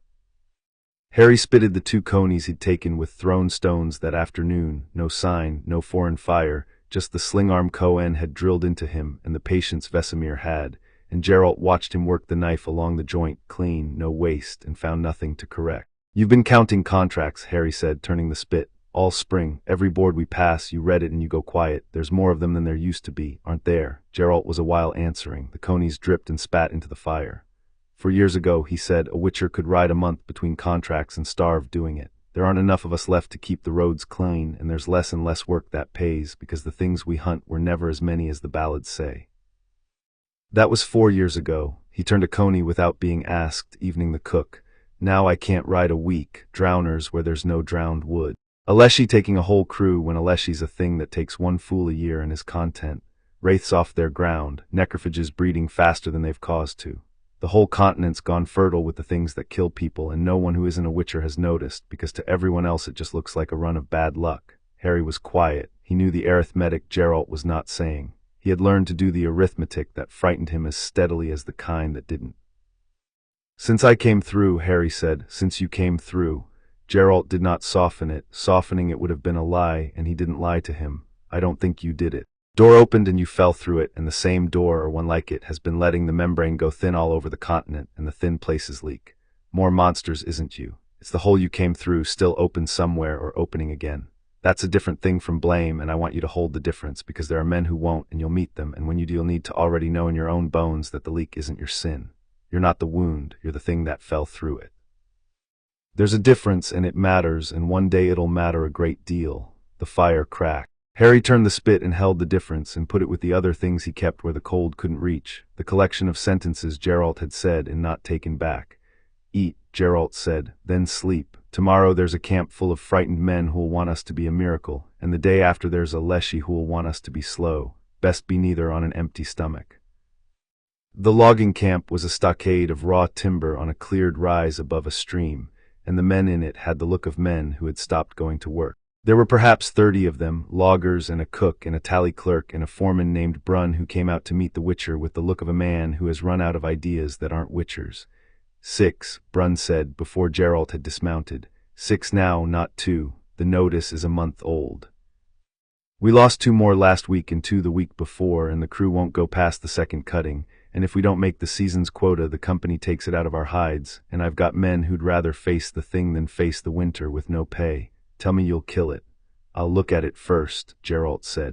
"Then I'll tell you what it'll cost, and you'll tell me it's too much, and we'll argue, and then I'll kill it. That's the order. Where'd you lose the last one?" Brun took them to the second cutting, a slope of stumps and slash where the wood had been open to the sky, and at the edge of it, where the standing timber began again, the thing had left its sign. Harry saw it before Brun pointed. The boots, 4 pairs, set in a row at the foot of an old oak, neat, paired, laces tucked in, as though their owners had simply stepped out of them to go barefoot into the dark. Above them the oak's bark had been worked into a face, or the suggestion of one, eyes and a mouth scored into the living wood by something that had taken its time. "It's marking territory," Harry said quietly. "The face, that's new. They only do the face when they've decided the place is theirs for good." He crouched by the boots, not touching, reading. "Leshy, it's a leshy, an old one. The face means it's been here longer than the camp, and the camp came into its wood, not the other way round." Geralt looked at the boots and the face and the slope of murdered trees behind them, and something moved across his expression that Harry had learned to read over 4 years, the look that came on him when a contract turned out to be the kind where everyone was a little bit right and a little bit dead. "They cut into its wood," Geralt said. "It started taking the men who did the cutting. Now it's taking anyone." He straightened. "It's still a leshy. It'll still kill every man in that stockade if we leave it. Knowing why doesn't change the what." He looked at Harry. "That's the lesson, say it back." "Knowing why a thing kills doesn't unkill the people it's killed," Harry said. "And it doesn't make the next ones less dead." He stood. "Lesser evil. The wood was here first, but the men are here now, and the men are who hired us, and a leshy that's tasted men doesn't go back to deer." Geralt said, which meant he'd gotten it right, and they went to prepare. Preparing for a leshy took 2 days, and most of it was the kind of work that did not look like monster hunting at all. It looked like botany. A leshy was a thing of the forest, made of it, root and antler and rot, and it could not be met head-on the way you met a drowner. It could move through standing timber like a man moves through tall grass, and it called the wood to fight for it, the brush and the roots and the crows. You did not chase a leshy. You made a place where the wood could not help it, and you made the leshy come to that place, and you had everything ready when it did. So they cut a fire line. They cleared a circle in the second cutting down to bare earth, a span across, and they ringed it with the things a leshy hated. Iron filings worked into the soil, and Eoden glyphs that Geralt burned into the dirt with the sign and Harry traced over with a paste of the oils they'd brewed by the camp's forge, the dark stinking decoction that bit into forest flesh. Harry mixed the oils. He had the recipe by heart and the patience for it, and Brun's men watched the Witcher's boy grind Crow's Eye and Celandine in a soldier's mess bowl with the deftness of a chirurgeon, and decided, collectively and without saying so, that the camp's odds had improved. The camp had a look Harry had learned to recognize, the look of a place that had been losing for a long time and had stopped expecting to stop. He found the shape of it on the second day, in a young logger named Tam who could not have been more than 16, who had taken to trailing Harry around the stockade at a distance while Harry ground oils and traced glyphs, and who finally, when Harry was sitting alone sharpening the steel by the forge, came and sat near him and said nothing for a long while. That's a real sword, Tam said at last. It is. You're a kid. So are you. Harry did not look up from the stone. He had learned this from Geralt, that you let a man come to the thing he'd come to say in his own time, that crowding it only drove it back down. He drew the stone along the edge, even strokes, and waited. They took my brother, Tam said, 3 weeks back, Eldrin. He went out to the second cutting because the foreman said anyone who didn't make quota would lose their pay, and he had a wife in the valley and a baby coming, so he went, and the others wouldn't, and he went alone. Tam's hands worked at a splinter of bark, breaking it smaller and smaller. They found his boots, just his boots, set neat at the foot of a tree like he'd took them off to wade a stream. There wasn't anything else. We had a burial with the boots in the box because his wife needed something to put in the ground. He looked up, and his eyes were dry and hard and very young. Is it true what the foreman says, that the thing keeps them, that it still got him somewhere in the wood? Harry stopped sharpening. He could have lied. It would have been a kindness, the cheap kind, the kind that costs the liar nothing and the one lied to everything later, when the truth comes anyway. Geralt did not deal in that kind, and Harry had decided, somewhere across 4 years, that he didn't either. No, Harry said. It doesn't keep them, not the way you mean. It eats them. The boots are just leavings. It doesn't understand boots, so it sets them down. There's nothing of your brother in the wood for it to keep. He's gone. I'm sorry. Tam took it and then oddly eased, the way a man eases when a thing he has been dreading turns out to be only as bad as he feared and not worse. He nodded. He broke the last of the bark and let the pieces fall. Tomorrow, Tam said, you and the Witcher, you're going to kill it. Yes. Can I do anything? You can keep the men inside the stockade and away from the second cutting from dawn until we send word, Harry said. That's not nothing. That's the most useful thing in this camp tomorrow. If a man wanders into the wood while we're working, the Leshy gets a free meal and we get a worse fight. Keep them in. That's how you help your brother now, by making sure nobody else's wife buries a box of boots. Tam looked at him a moment, the grave, strange child with the real sword, and then he nodded again and got up and went to do the one thing he'd been given that he could do, and Harry watched him go and went back to the stone, even strokes, and did not let his face do anything because there were men watching, and because the thing he was holding was not the kind you set down where it could be seen. Geralt, across the yard, mending a strap, had heard all of it. He said nothing. But that night he gave Harry the larger half of the supper without being asked, and that was its own kind of saying. It was while gathering the last of the celandine alone at the wet margin of the stream where it grew that Harry met the snake.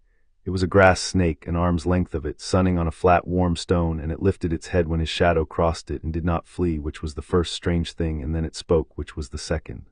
Warm thing, the snake said. Big warm thing. Not the cutters, smell different, smell like the old dark and the cold air and something burnt. Harry went very still. He had heard, in his life on the continent, men talk to dogs and dogs not answer. He had heard Geralt speak to Roach in the low, private voice, and Roach lip his sleeve.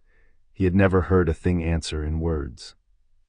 And the words were not in the common tongue, bent or otherwise. They were in something older, a hissing that arrived in his head already meaning, and he understood, with the cold clarity that came on him at the edges of the foreign thing he carried, that he was hearing a language he had no business knowing and answering it in the same.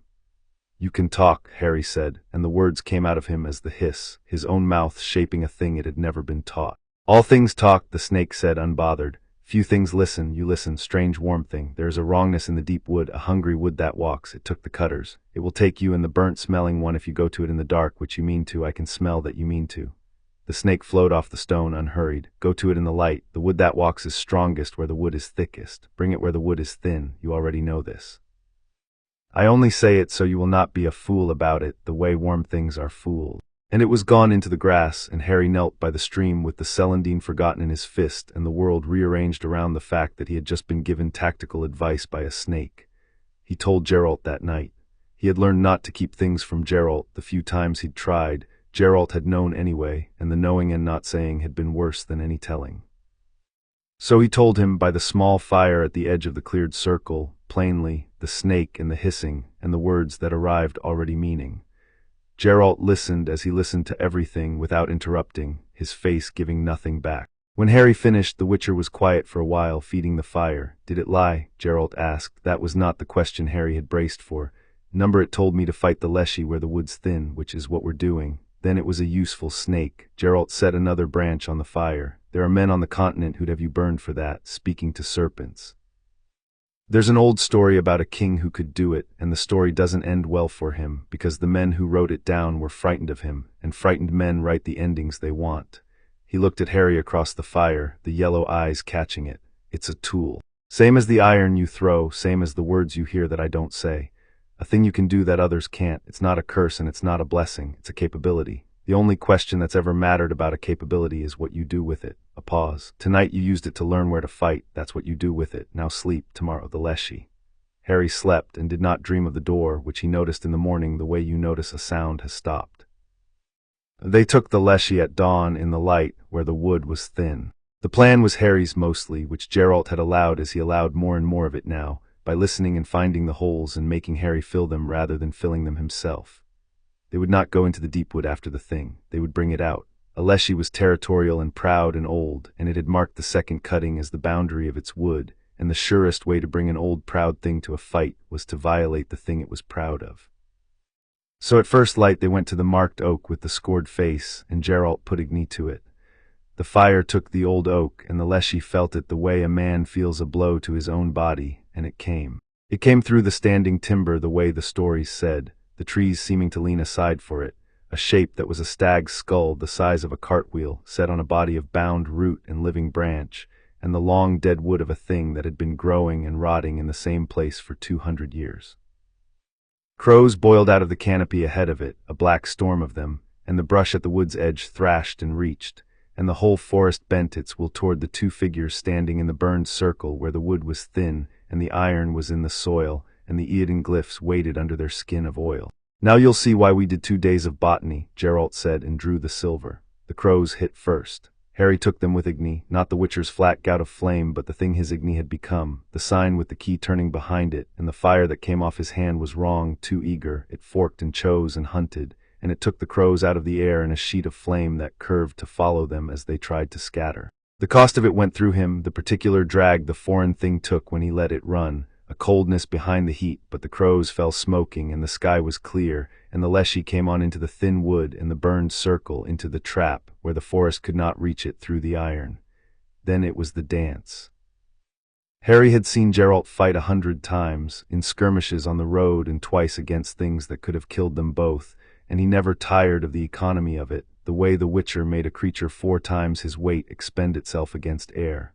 Geralt did not meet the leshy. He was never where its great root-bound arms came down. He was inside the arc of them, under, past, the silver opening long shallow wounds along the seams of bound wood where the oils could get in and burn, and every time the leshy turned to bring its strength to bear the strength found nothing, and every time it overreached the silver was there. The Eoden glyphs flared when it crossed them, snaring its limbs to the earth, and Geralt used the seconds the snare bought the way a poor man uses coin exactly on the one cut that mattered.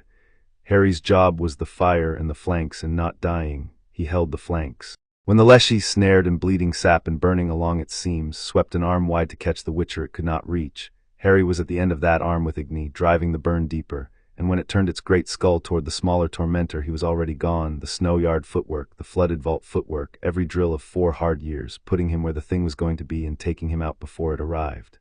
He did not trade blows with a leshy. He was not there. He was the fire at the edge of its vision, the heat in its wounds, the fast thing at the edge of its sight that it could never quite turn quickly enough to catch.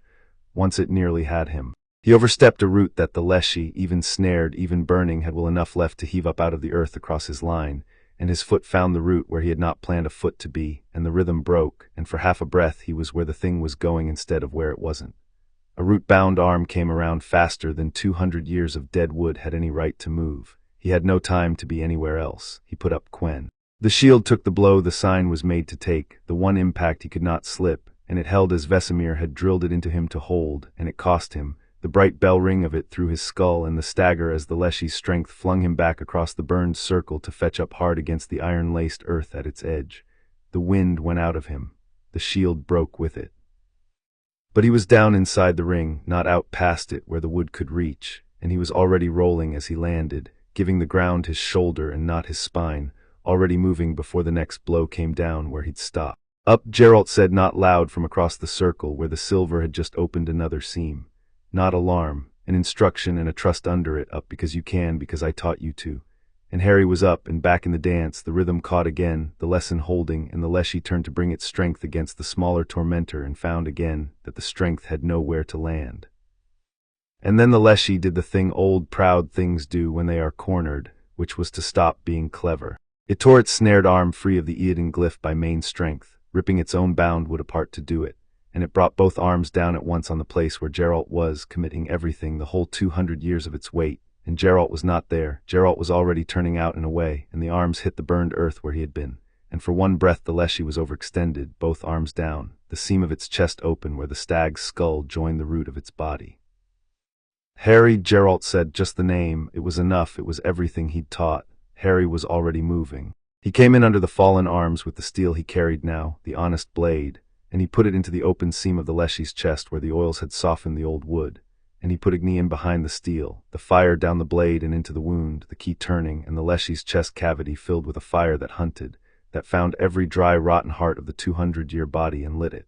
And the thing came apart from the inside in a roar of sap and steam and burning wood. And Harry was already leaving, already turning out and away the way Geralt had taught him, so that when the Leshy fell, it fell on the place where he had been. The wood went silent, the crows were ash. The Leshy burned in the burned circle, a bonfire of itself, and the forest around it, robbed of the will that had bent it, was only a forest again, indifferent, green. Harry stood at the edge of the circle with the steel hanging from his hand and his chest heaving, and the cold drag of the foreign thing receding in him like a tide going out, and Geralt came and stood beside him, and they watched the Leshy burn, master and apprentice, and neither said anything for a while. "You put the fire in before you'd cleared your line of retreat," Geralt said at last. "If it had fallen the other way, you'd be under it. It didn't fall the other way. It didn't this time, but there was no real heat in it." And after a moment Geralt added in the flatter voice that Harry had learned was the one that cost him something, "Clean kill, once where once would do." Vesemir would have had nothing to say, which from Geralt about Vesemir was the highest thing there was, and Harry kept it. What neither of them said watching the fire was that the Igni had been wrong. Both of them had felt it. The fire that hunted, the fire that chose, that was not a sign. That was the key turning, louder than it had ever turned, and it had lit a beacon in the deep wood that anything with the eyes to see such things would have seen for miles. Something had the eyes. She was waiting for them at the logging camp when they came out of the wood, and she had not been there when they went in, and no one in the stockade could say how she had come. She stood in the muddy yard in a gown that had no business in a logging camp, black and white and immaculate, not a hem of it touched by the mud she stood in, and she was beautiful in the way a drawn blade is beautiful, which is to say it made you check where your hands were. Dark hair, a face that had decided long ago to give nothing away for free, and eyes of a violet so deep it red as black until the light caught them. The air around her smelled faintly, impossibly, in a camp that reeked of pitch and sweat and the Leshy's burning, of lilac and gooseberries. Geralt stopped when he saw her. It was a particular stop, and Harry, who could read him now, read in it a history he did not know the contents of. "Geralt," the sorceress said. "You're a long way from a court," Geralt said. "The ealdorman of this district has a problem with his timber concession losing men to the Deepwood, and he is a man who believes that throwing money at two problems is more efficient than throwing it at one, so he hired a witcher and a mage and trusted that between them the wood would be made safe." Her eyes had not stopped moving over Harry since they'd come into the yard. "The witcher, I see, has earned his fee. The wood will grow back, it always does." She tilted her head. "But I did not come 300 miles for a Leshy, Geralt, and you know it, because you felt what I felt an hour ago, when something in that wood lit up the continent like a struck match. I came for that. And here it stands beside you, 10 years old, with my colleague's Leshy soot on its hands. His name is Harry," Geralt said. "I don't doubt it." She came closer, unhurried, and the camp's men drew back from her the way men draw back from weather. She stopped in front of Harry and looked down at him, and Harry looked back up at her and did the old arithmetic, the keep or break arithmetic, and found, as he had with Vesemir, that he could not read her at all, and that this time it was because she was reading him so completely there was no attention left over for him to catch. "May I?" she said, and did not wait for an answer, and lifted 2 fingers and traced a shape in the air a hand's breadth from Harry's chest, not touching, and whatever the shape did, it made the foreign thing in him stir, turn over, look back at her, and she went very still. She said, which was so exactly Geralt's sound that Harry nearly laughed, and would have, if her face had not gone in that moment from disdain to something colder and more careful. "What is it?" Geralt said. "It was not quite a question. You've never not had an opinion in your life, have it out loud." The sorceress lowered her hand. She looked at Harry a moment longer, and then she looked at Geralt, and when she spoke her voice had dropped the court polish and gone plain, which Harry would later understand was the most frightening thing she could have done. "His chaos isn't ours," she said.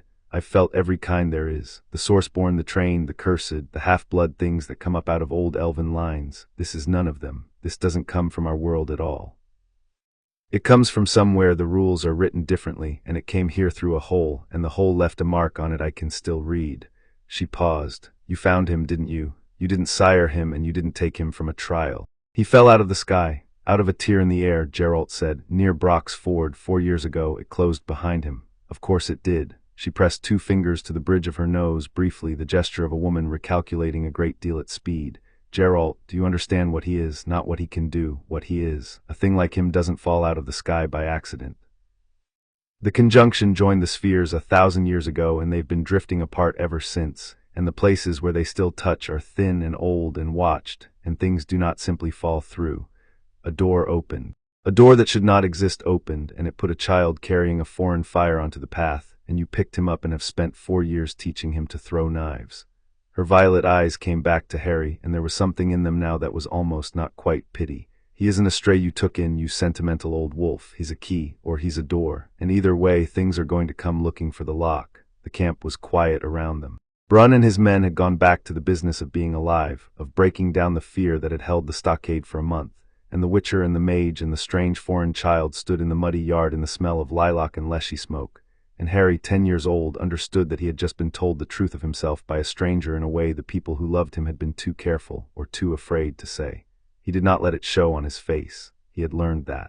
But Geralt beside him set a hand on his shoulder, brief and heavy, the way Vesemir did, the way that meant nothing and everything, and Harry leaned into it by the width of a hair, and the sorceress watched the two of them do it, and something in her own face for just a moment was unguarded.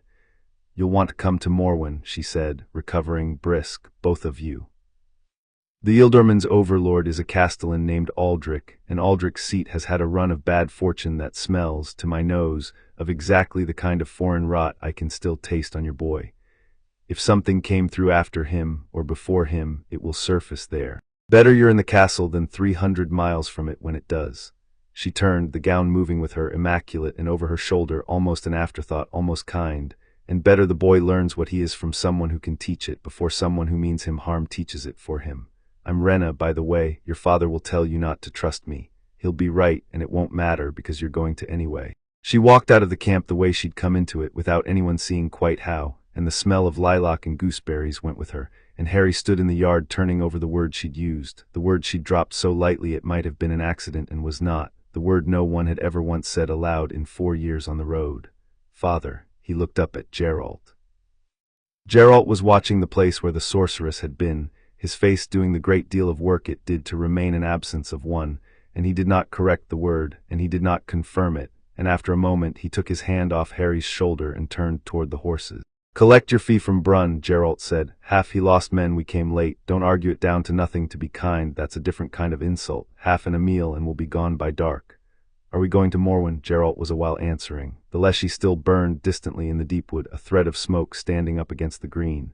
"Yes," he said, "because she's right, which she usually is, which is the most tiresome thing about her."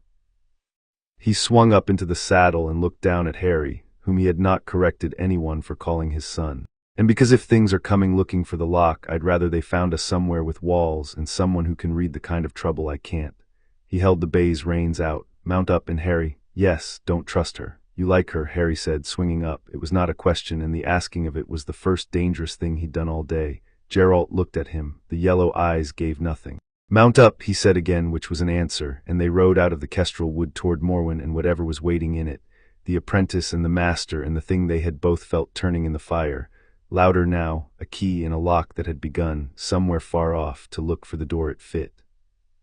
They camped that night on a ridge that looked back the way they'd come, and Harry built the fire and laid it well, the dry tinder first, the trick of the dead branch by the ear, the years of it in his hands now, and Geralt watched him do it and found nothing to correct, which was its own kind of conversation. For a while neither of them spoke. The fire took. Below them the kestrel wood was a black tide in the dark, and somewhere in it the leshy's bones were cooling, and beyond it, 3 days east, the towers of Morwen waited with whatever was wrong inside them. "You knew her," Harry said. "Rena, before today." "Yes." "How?" Geralt fed the fire. The flames found the green of his eyes and gave nothing back of what was behind them. "There's an order of them," he said. "Sorcerers, mages."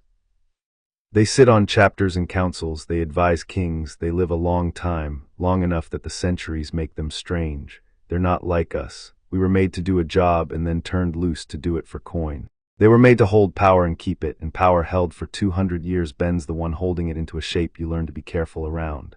He turned a branch. Renna's better than most of them. That's not the same as good. She'll tell you the truth when a lie would serve her better, which is rarer among her kind than you'd think, and she'll use the truth she tells you like a blade, because to her there isn't a difference. Everything's a blade. That's what the centuries do. She called you the butcher. The men did in the camp when they thought you weren't listening. Harry turned the spit they no longer needed, an old habit of his hands. Vesemir said it too, Blaviken. Vesemir talks too much. He said you chose the lesser evil and the town decided you chose wrong. Geralt was quiet a moment. The fire popped. There was a girl, he said at last in the flat voice, the one that cost him. A sorcerer's creature, made into a weapon, sent to kill a wizard who'd done worse than she ever would. I couldn't see a way it ended that didn't have a marketplace full of dead townsfolk in it somewhere. So I made a choice, and I made it with steel, and there were fewer dead than there'd have been, and the town saw only the dead I made, and not the dead I kept from being made, because you can't see the dead that don't happen. You can only count the ones that do. That's the whole trap of the trade. You spend the lesser evil to buy off the greater, and the bill you pay is plain for everyone to read, and the bill you dodged is invisible, and the world only ever sends you the visible one with your name on it forever. Harry watched the fire. He turned over the word Renna had dropped and Geralt had not picked up, and he did not say it because some things you did not say where they could be taken away. He said a smaller true thing instead. You won't dodge me, Harry said. Whatever I am, key or door, you're not going to leave me somewhere and ride off. I tried that, Geralt said. Didn't take. It was the same answer he'd given a long time ago on a wall in the snow to an old wolf who had seen it coming, and Harry did not know that, but he heard the worn smoothness of it, a thing said often enough to lose its edges, a thing that had become true by being repeated until neither of them could remember it being otherwise. Sleep, Geralt said. We've a long ride to a castle full of trouble and you'll want to meet it rested. I'll take the watch. You always take the watch. Harry lay down on the warm side of the fire, where he had slept since the winter he'd decided to stay, and he watched the flames burn down while Geralt settled against a stone with the swords across his knees and his face to the dark. In the morning they rode east. Chapter 3 and Chapter 4. The other world comes knocking. Morwen sat on a black crag above a river valley, a castle that had been added to by 6 generations of men who each thought they were improving it, so that it climbed the rock in a confusion of styles, the old square keep at the bottom, and the newer towers stacked above like a thing assembled in the dark by feel. Banners hung from the gatehouse, the castellan's device, a grey heron on a field of green. The heron looked, Harry thought, like a bird that had given up on something. They were expected. That was the first wrong thing. Renna had ridden ahead, and the gate stood open, and a steward in good wool came down the cobbled ramp to meet them with 2 men-at-arms and the particular smoothness of a servant trained to make trouble look like hospitality. The Witcher Geralt, the steward said, and the apprentice. The castellan bids you welcome to Morwen. The Lady Renna said you would come, and that you were to be given the east tower and the run of the castle within reason and the castellan's ear at your convenience. He did not look at Harry as he said apprentice, which was its own kind of looking. His lordship's daughter is very ill. The household is at 6s and 7s. You will forgive any want of ceremony. I'll prefer it, Geralt said, swinging down. Where's Renna? With the child, where she has been since she arrived. Something passed under the steward's smoothness, gone before it surfaced. 3 days, and the lady has not slept, and the girl is no better, and he recovered the smoothness. His lordship will explain. Please, they climbed through the castle, and Harry read it as he read a wood that had killed someone. The household was frightened. Not the clean fear of a village with a monster in the river, which was a fear that knew its own shape. This was the other kind, the fear of people who did not know what they were afraid of and had begun, quietly, to suspect each other. Servants went in pairs and stopped talking when the Witcher passed. A priest of some local cult muttered in a stairwell over a string of beads. On a landing, 2 men in a lord's colors that were not the heron, guests, or hostages, or both, watched them climb with the flat assessment of soldiers counting a rival's strength. Aldrich's got house guests, Geralt said low when they'd passed. The blue and white, Harry murmured. He had learned heraldry off Renna's impatience on the ride, 3 days of it. That's Holt, Lord Holt of the River Marches, Aldrich's neighbor and Aldrich's rival. They've been quarreling over the toll bridges for a generation. He glanced back. Why are his soldiers in Aldrich's castle while Aldrich's daughter is dying? Geralt said, which meant he'd noticed the same thing and was pleased Harry had, and did not say so, because saying so cost him something and noticing cost him nothing. The girl was in the highest of the old chambers, and she was dying, and it was not a clean dying. Harry had seen death, he had made some of it, but the thing in the high chamber was not the wound or the rot or the slow surrender of the body that he knew. The girl, Edra, 7 years old, lay in a bed too big for her with her eyes open and her chest rising and falling, and she was being unmade. There was no other word, and Harry did not look for one, because he had learned from Geralt that when the right word is ugly you use it anyway. She was thinner than a 3-day fever could account for. Her skin had the gray translucence of a thing the light was leaving. And around her in the air of the chamber, the medallion at Geralt's throat trembled in a key that Harry felt in his own teeth, the foreign key, the one no continental working made.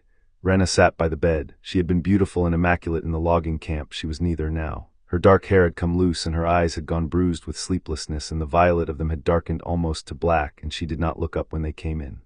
"Close the door," Rena said. "And come and tell me, Witcher, whether I'm mad, because in 200 years I have never wanted so badly to be." Geralt crossed to the bed. He did not touch the girl. He held a hand over her, palm down, as he held a hand over water he suspected, and his face did the great deal of work it did to give nothing back, and after a moment he said, "It's the same. Say it plainly. It's the same chaos that's in Harry, the foreign kind, the kind that came through the rift." Geralt lowered his hand. "Something is doing this to her with the same magic he carries, not his, but of his world." Rena closed her eyes. "Yes," she said, "that's what I needed. I needed someone else to say it, so I'd know I hadn't gone mad alone." She opened them and looked at last at Harry, standing by the door with his back to the wood, reading the room. "Come here, boy. No, don't be afraid of her, she can't hurt you. Whatever's hurting her is what should frighten you, and it isn't in this room, it only reaches into it. Come and tell me what you feel." Harry came. He did not want to. He made himself, because not wanting to do a thing was, Vesemir had taught him, the most common reason to need to. He stood by the dying girl and he let himself feel the thing he had spent 4 years learning to hold down, the foreign fire behind his breastbone, and he turned its attention, the way you turn a hound's head, toward the unmaking in the air. It answered, it recognized. That was the part that put the cold all the way through him. The magic killing Edra was kin to the magic in his own blood, near enough that his fire leaned toward it the way a child leans toward a voice it half remembers, and for one sick instant Harry understood the working from the inside, felt how it was done, how you could reach into a living thing and draw the life out of it slow, sip it, the way the noonwraith in the wheat had drawn on grief, except this drew on life itself and called it hunger. "It's feeding," Harry said. His voice came out steadier than he was. "Whatever's doing it, it's not killing her to kill her, it's killing her to eat. The way the leshy ate the cutters, but slower and from far off and not the body.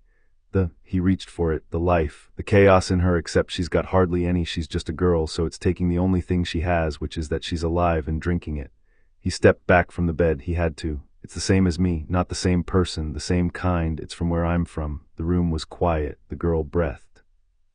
Rena looked at Harry with the bruised, dark eyes, and then she looked at Geralt, and a thing passed between the Witcher and the sorceress that had been building since the logging camp and now landed.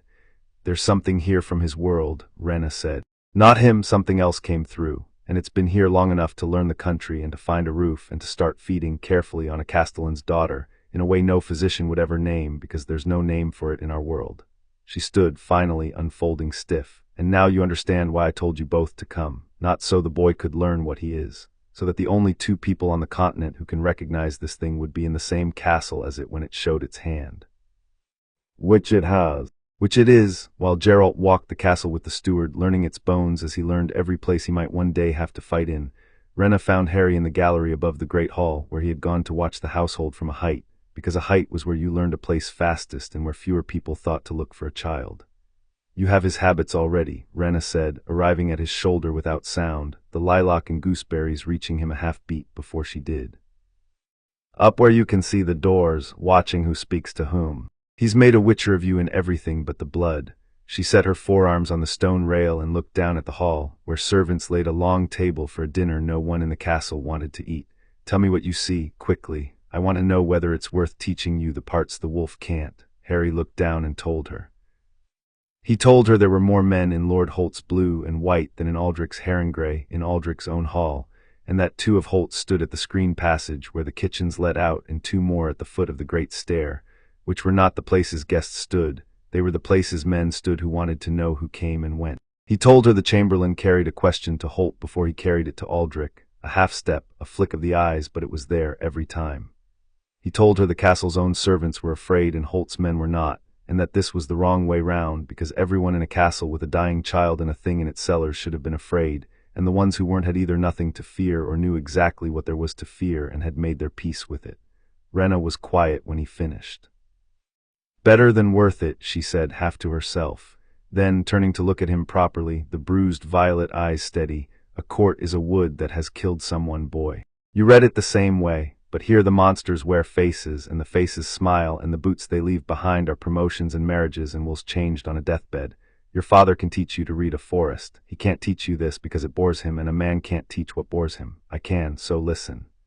She told him the rule, and it was a version of Geralt's rule, which was a version of Vesemir's, all of them the same rule in different clothes. Give them nothing. The household had begun to whisper about the Witcher's strange foreign boy. She had heard it in the kitchens, the same whisper Harry had heard at a river ford 4 years gone, that the bad luck had come when the strange child came, that the strange child was the curse. It was not true, and it did not matter that it was not true. What mattered was that a frightened castle would reach for any shape to push against, and the nearest strange shape was his. "So you give them nothing," Rena said. "Not fear, which tells them you can be hurt, not power, which tells them you must be put down, not a reason. You are a quiet, dull, well-mannered apprentice who fetches his master's oils and says little, and you stay that until the night it matters, and on that night you stop being any of it all at once, and by then it is too late for them to have made a plan against the thing you actually are." She straightened. "Because something in this castle is wearing a face and looking out through someone's eyes, and the hour it grows certain what you are is the hour it stops being patient. Until then, your safety is that it isn't sure. Be unsure of, it's the safest thing a powerful thing can be."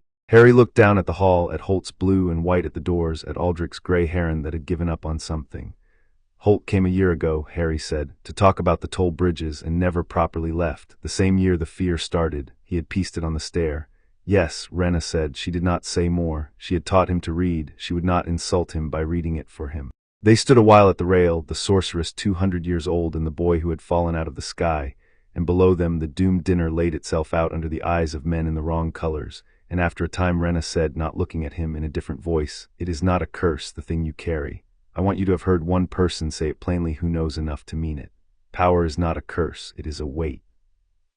A curse you would be right to want rid of, a weight you simply learn to carry, and carrying it well is the only dignity those of us with strong blood are ever given.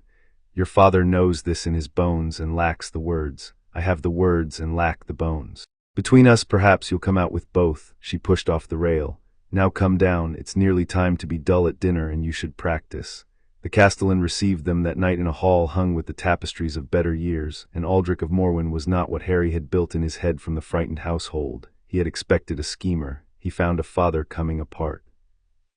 Aldrich was a big man gone gaunt, perhaps 50, with the heavy hands of a soldier and a face that had not slept any more than Rena's had. He sat at the head of his own table picking at food he did not eat, and Lord Holt sat at his right hand, blue and white, smooth, attentive in the way of a man attending a death he expects to profit from, and the chamberlain hovered, and the priest muttered, and the whole hall had the held breath quality of a place waiting for the worst and arguing in whispers over who would be blamed for it. "You're the Witcher," Aldrich said. He did not stand. "Rena says you've seen what's killing my Edra. She says it's not a sickness, she says it's his mouth worked around it, a thing, a working, witchcraft of a kind she's never met. Is that true?" "It's true," Geralt said. "Then kill it." Aldrich's hands closed on the table edge. "Name your price, name it. I'll empty Morwen's treasury, I'll sign over the toll bridges, I'll—" His eyes went just once helplessly to Holt at his right hand and away. "Name it, only kill the thing and give me back my daughter." "It's not that kind of thing," Geralt said. "I can't kill it until I know what it is and where it's roosting, and I don't yet. It's not in the chamber. It reaches into the chamber from somewhere else in this castle or near it, and it's careful, and it's been careful a long time, which means it knew how to be careful before it got here, which means it's old and clever, and it's been wearing Morwen like a coat for longer than your daughter's been sick." Geralt let that land. "How long has the household been frightened, my lord? Not since the girl took ill. Before. How long have your people been looking at each other sideways and going in pairs and finding the cellars cold?" Aldrich stared at him. Down the table, the chamberlain had gone very still. "A year," Aldrich said slowly, as though the word were being drawn out of him the way the life was being drawn out of his daughter. "More, since before the bad harvest. We lost servants, runaways, we said. We lost a chaplain, took ill and died in a week, we said. The dogs won't go in the lower west range. I had the well blessed twice. His voice dropped. I told myself it was the times. Everyone says it's the times. The roads are bad, the harvests are bad, it's the times. It's not the times, Harry said. The hall looked at him. He had not meant to speak. It had come out of him, the way the truth came out of him now when a lie sat in the room getting comfortable. Lord Holt's smooth attention turned on the Witcher's apprentice like a lamp. And what would the Witcher's boy know of it? Holt said, pleasant, poisonous. Harry looked at him. He did the arithmetic. He found that he did not like Lord Holt, and that not liking him was a luxury he could not afford until he knew why Holt's soldiers were in a dying man's castle, so he set the not liking aside, the way Geralt had taught him to set aside everything that did not serve the work. I know it's not the times, my lord, Harry said evenly, because I'm what the times are about. And he held Holt's gaze the way Geralt held a frightened man's, and let the lord do the arithmetic for once, and watched it trouble him, and said no more, because Geralt's hand had come to rest on his shoulder, brief and heavy, which meant enough. They went down to the lower west range after the dinner, when the castle had given itself up to its uneasy sleep. The three of them, one shielded lantern, and a flight of stairs that turned back on itself into the oldest part of Morwen, the square keep the rest had grown out of like coral on a drowned thing. Harry felt it before the cold reached his skin. His fire stirred behind his breastbone, lining as it had leaned over the dying girl, and he banked it and held it and let it tell him only the direction, the way you let a hound pull the leash without letting it run. Down, west, toward the place the lantern did not want a light. The dogs won't come past here, Rena said, at a landing where the stair gave onto a long range of disused rooms. The kennel boy told me.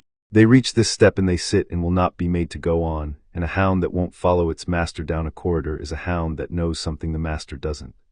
Her wards rode the air around her hands, faint and bright, and they guttered as she stepped off the landing like flames in a draught. There, you feel it. My own workings don't like it either. Whatever's roosted down here has been souring the ground a long time. The old chapel was at the end of the range, deconsecrated a century ago by the look of it, a low vaulted room with a statue of some local saint whose face had been worn to a blank by nothing but time and damp, the stone hand still raised in a blessing over an empty room. The cold in it was not the cold of stone. Harry had stood winter watches in the mountains. He knew the cold of stone. This was the other cold, the one that had come off the thing in the wheat, the one that had come off the unmaking in the girl's chamber, a cold with a tension in it. Geralt's medallion was thrashing against his chest. He had a hand on the silver and had not drawn it, because there was nothing yet to cut. Behind the saint, Harry said, his own voice sounded strange to him in the cold. His fire was pulling hard now toward the wall behind the worn statue.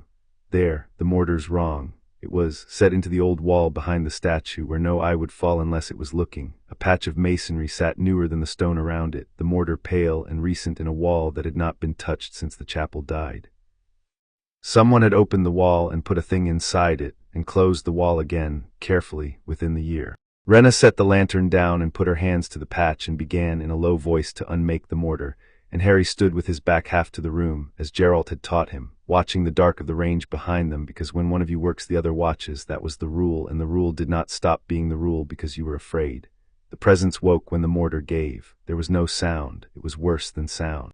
It was an attention, vast and cold and patient, turning toward the three of them in the dead chapel the way a sleeper turns toward a voice, and Harry felt it find him, felt it recognize him, and felt to his horror his own fire answer, leaning, opening, kin to kin, the door he was beginning to swing. A voice that was not in his ears. You, after so long, you came to me. It was almost gentle, almost glad, and that was the worst of it. It did not threaten, it welcomed, it reached for him the way a thing reaches for the thing it has decided is its own. I know what they did to you, it said, into the place behind his eyes before the wolf. I know the cupboard. I know the cold and the dark and the door that never opened. I am the only other thing in two worlds that is made as you are made, and they have taught you to fear the one thing in all creation that could understand you. Come and see what we are. Harry felt the pull of it, the awful reasonableness of it, and under the reasonableness the thing it actually was, the hunger wearing kindness like the saint wore its worn-off face. Harry. Geralt's hand was on the back of his neck, warm, rough, certain, an anchor in the body and out of the cold reaching dark. It's a voice, that's all it is. It hasn't got hands here. If it had, it'd have used them by now. Don't answer it. Close the door, you know how. You've 100 doors you've already learned to close. And Harry closed it. He banked the leaning fire, hauled it back behind his ribs by inches as he'd hauled it back 1,000 times since the winter he decided to stay.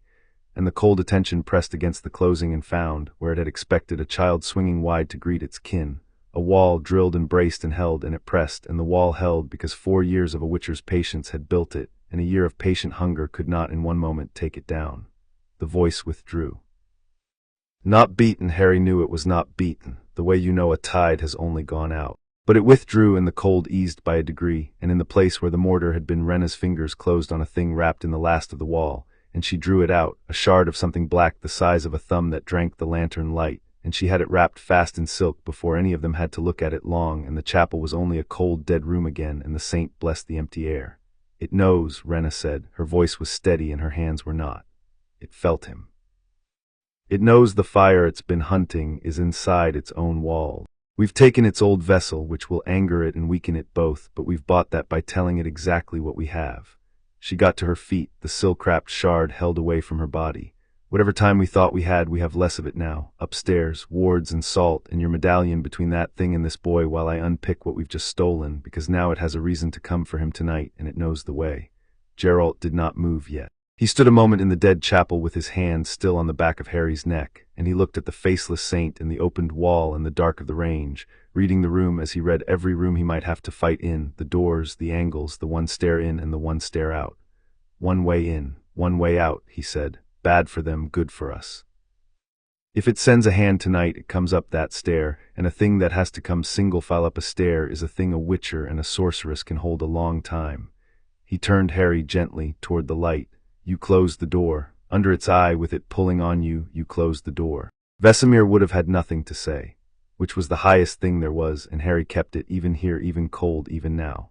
They went up out of the lower west range, the lantern leading, the silk-wrapped shard held well away from living flesh, and behind them the dead chapel settled back into its waiting, and the worn saint blessed the dark, and under the oldest stones of Morwen a patient hunger that had just been shown its heart's desire took, at last, its first step toward no longer being patient.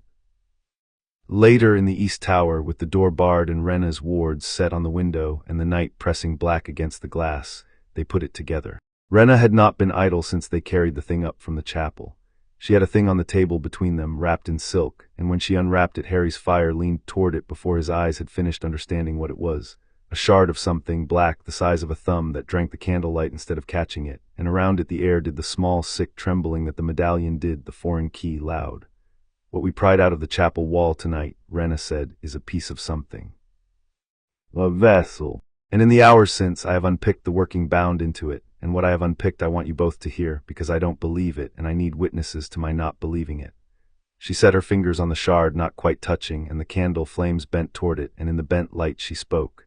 It's a soul, Rena said, part of one. Someone in your world, boy, learned to do a thing our worst necromancers only dream of and lack the cruelty to attempt. They took their own soul and they cut it, divided it, bound a piece of it into a vessel so that if the body died, the soul could not wholly die with it because part of it was kept elsewhere, anchored alive. A horror. An abomination against every law of death there is, and it worked. Her voice had gone flat and precise, the lecturing voice, but under it ran something Harry had not heard from her before. The body died. I can read that much. The body that made this died violently and should have taken the soul with it. But a piece had been cut away and hidden, and that piece survived the death, and it has been drifting ever since. Discorporate, a hunger with a memory and no hands. And then a door opened between the spheres. And it came through, Geralt said, and it came through, the piece. Not the whole is elsewhere in its own world doing whatever such a thing does. But this fragment fell through the same thinning that dropped your boy onto the path, and it arrived here a hunger with a memory and no body, and it did the only thing such a thing can do. It found a vessel, a living one. It crept into someone the way it had once crept into a thing of black glass, and it has been wearing that someone, feeding through them, growing back its strength on the lives of a castle, waiting. Rena covered the shard. This is an old vessel it abandoned when it found a better one. A flesh one. It's been in Morwen a year. It's in someone in this castle now, looking out of their eyes, and it is very patient, and it is feeding on a 7-year-old girl because she was the nearest source of life it could drink without anyone naming what they were watching. The candle steadied. The room was cold. The people of the lower west range have a name for it. Rena went on quieter. The servants, the ones still here, they won't say it above a whisper. They call it the hollow man, the thing that wears a face and isn't behind it. She looked at Harry, and here is the part I have saved, boy, because it is yours, and you should hear it sitting down, which you are not, so sit. Harry did not sit. Say it. Rena looked at Geralt, who gave a fraction of a nod, the permission of a father who knows a true thing cannot be kept from a child who has already half guessed it. When I unpicked the working, Rena said, I found its shape, the thing it most wants. A fragment of a soul that survived its own death by cutting itself apart is a thing obsessed, above all, with one thing, living forever, and ruling what it can reach while it does. And it knows, has always known, in your world and now in ours, that there is one source of life fire richer than any castellan's daughter, one chaos it has been hunting since before it ever fell through a door. The fragment remembers what the whole knows. It remembers that there is a child it failed to kill, a child it marked. She rose and crossed to Harry, and very gently, with one finger, she pushed the black hair back from his forehead, bearing the lightning fork scar that the starlight had liked on the first night in the wood. It put this on you, not this fragment, the hole in your world when you were a baby, when it tried to kill you and could not, and lost its body doing it, and had to flee into the pieces it had cut away. You're not a stray that fell out of the sky by chance, Harry. You're the one that got away. And a piece of the thing that wants you is sitting in this castle, and it has just felt you walk through the gate, carrying the exact fire it has been starving for longer than this castle has stood. The room was silent. Outside, the night pressed at the glass. Harry stood with the sorceress's finger cool against his scar and the foreign fire laning toward the thing wrapped in silk on the table, kin calling to kin, and he understood all at once and from nowhere the way the wraith had come out of the wheat who he was. Not the orphan the Dursleys had starved, not the stray Geralt had picked up. Something that had been hunted across the gap between worlds by a piece of its own would-be murderer, and had been for 4 years hidden on the back of a witcher's horse, learning to throw knives while the thing that hunted it wore a castle and waited. He did not let it show on his face. He had 4 years of practice. But Geralt, who could read him now, crossed the room and stood beside him and put a hand on the back of his neck, warm and rough and certain, and said nothing, and the nothing said, I have you. Whatever you are, I have you. Then we find which face it's wearing, Geralt said to Rena over Harry's head, and we cut it out of them, and we take the girl back, and we send the rest of it home to its own world in a box. He looked down at Harry. That's the work. It's bigger than a leshy. It's the same work. Find the thing, learn the thing, kill the thing in that order. We don't change the order because the thing's frightening. Frightening's just a thing that's good at hiding. Say it back. Find it, learn it, kill it, Harry said. His voice held. Don't change the order because it's frightening. Geralt said. And that was the moment the screaming started, 3 floors down in the high chamber where a 7-year-old girl had been quietly dying, and was now, by the sound of it, no longer being quiet about it. They went down fast, all 3, Geralt first with the silver already out, and Harry behind with his own steel and his fire banked and ready, and Rena last with the air around her hands gone bright and wrong. The high chamber's door was open. The nurse who should have been at the bedside was in the corridor, on the floor, not dead but emptied, her eyes open and the gray translucence already in her skin, drained in the moment it had taken her to scream. And in the chamber over the bed where Edra lay, something stood that had not been there an hour ago, and the medallion at Geralt's throat shrieked. It was not the hollow man. Harry understood that even as the fear came up, this was not the patient thing that wore a face.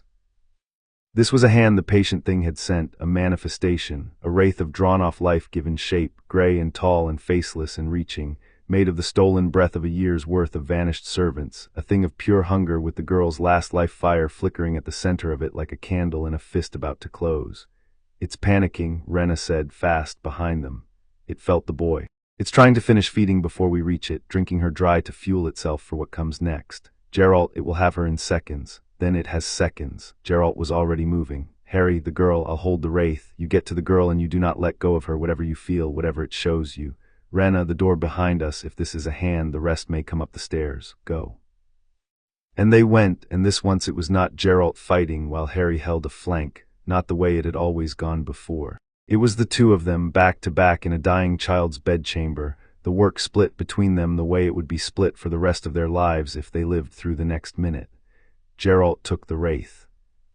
He could not cut hunger, but he could cut the shape it had borrowed, and the silver went through the gray-reaching thing and parted it, and it closed and reached again, and Geralt gave it Eodin, the violet snare blooming across the floorboards, and the wraith's stolen substance caught in it and slowed.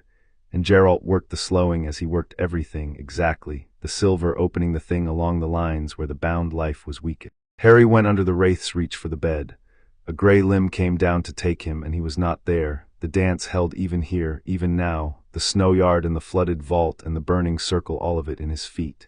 He reached the bed.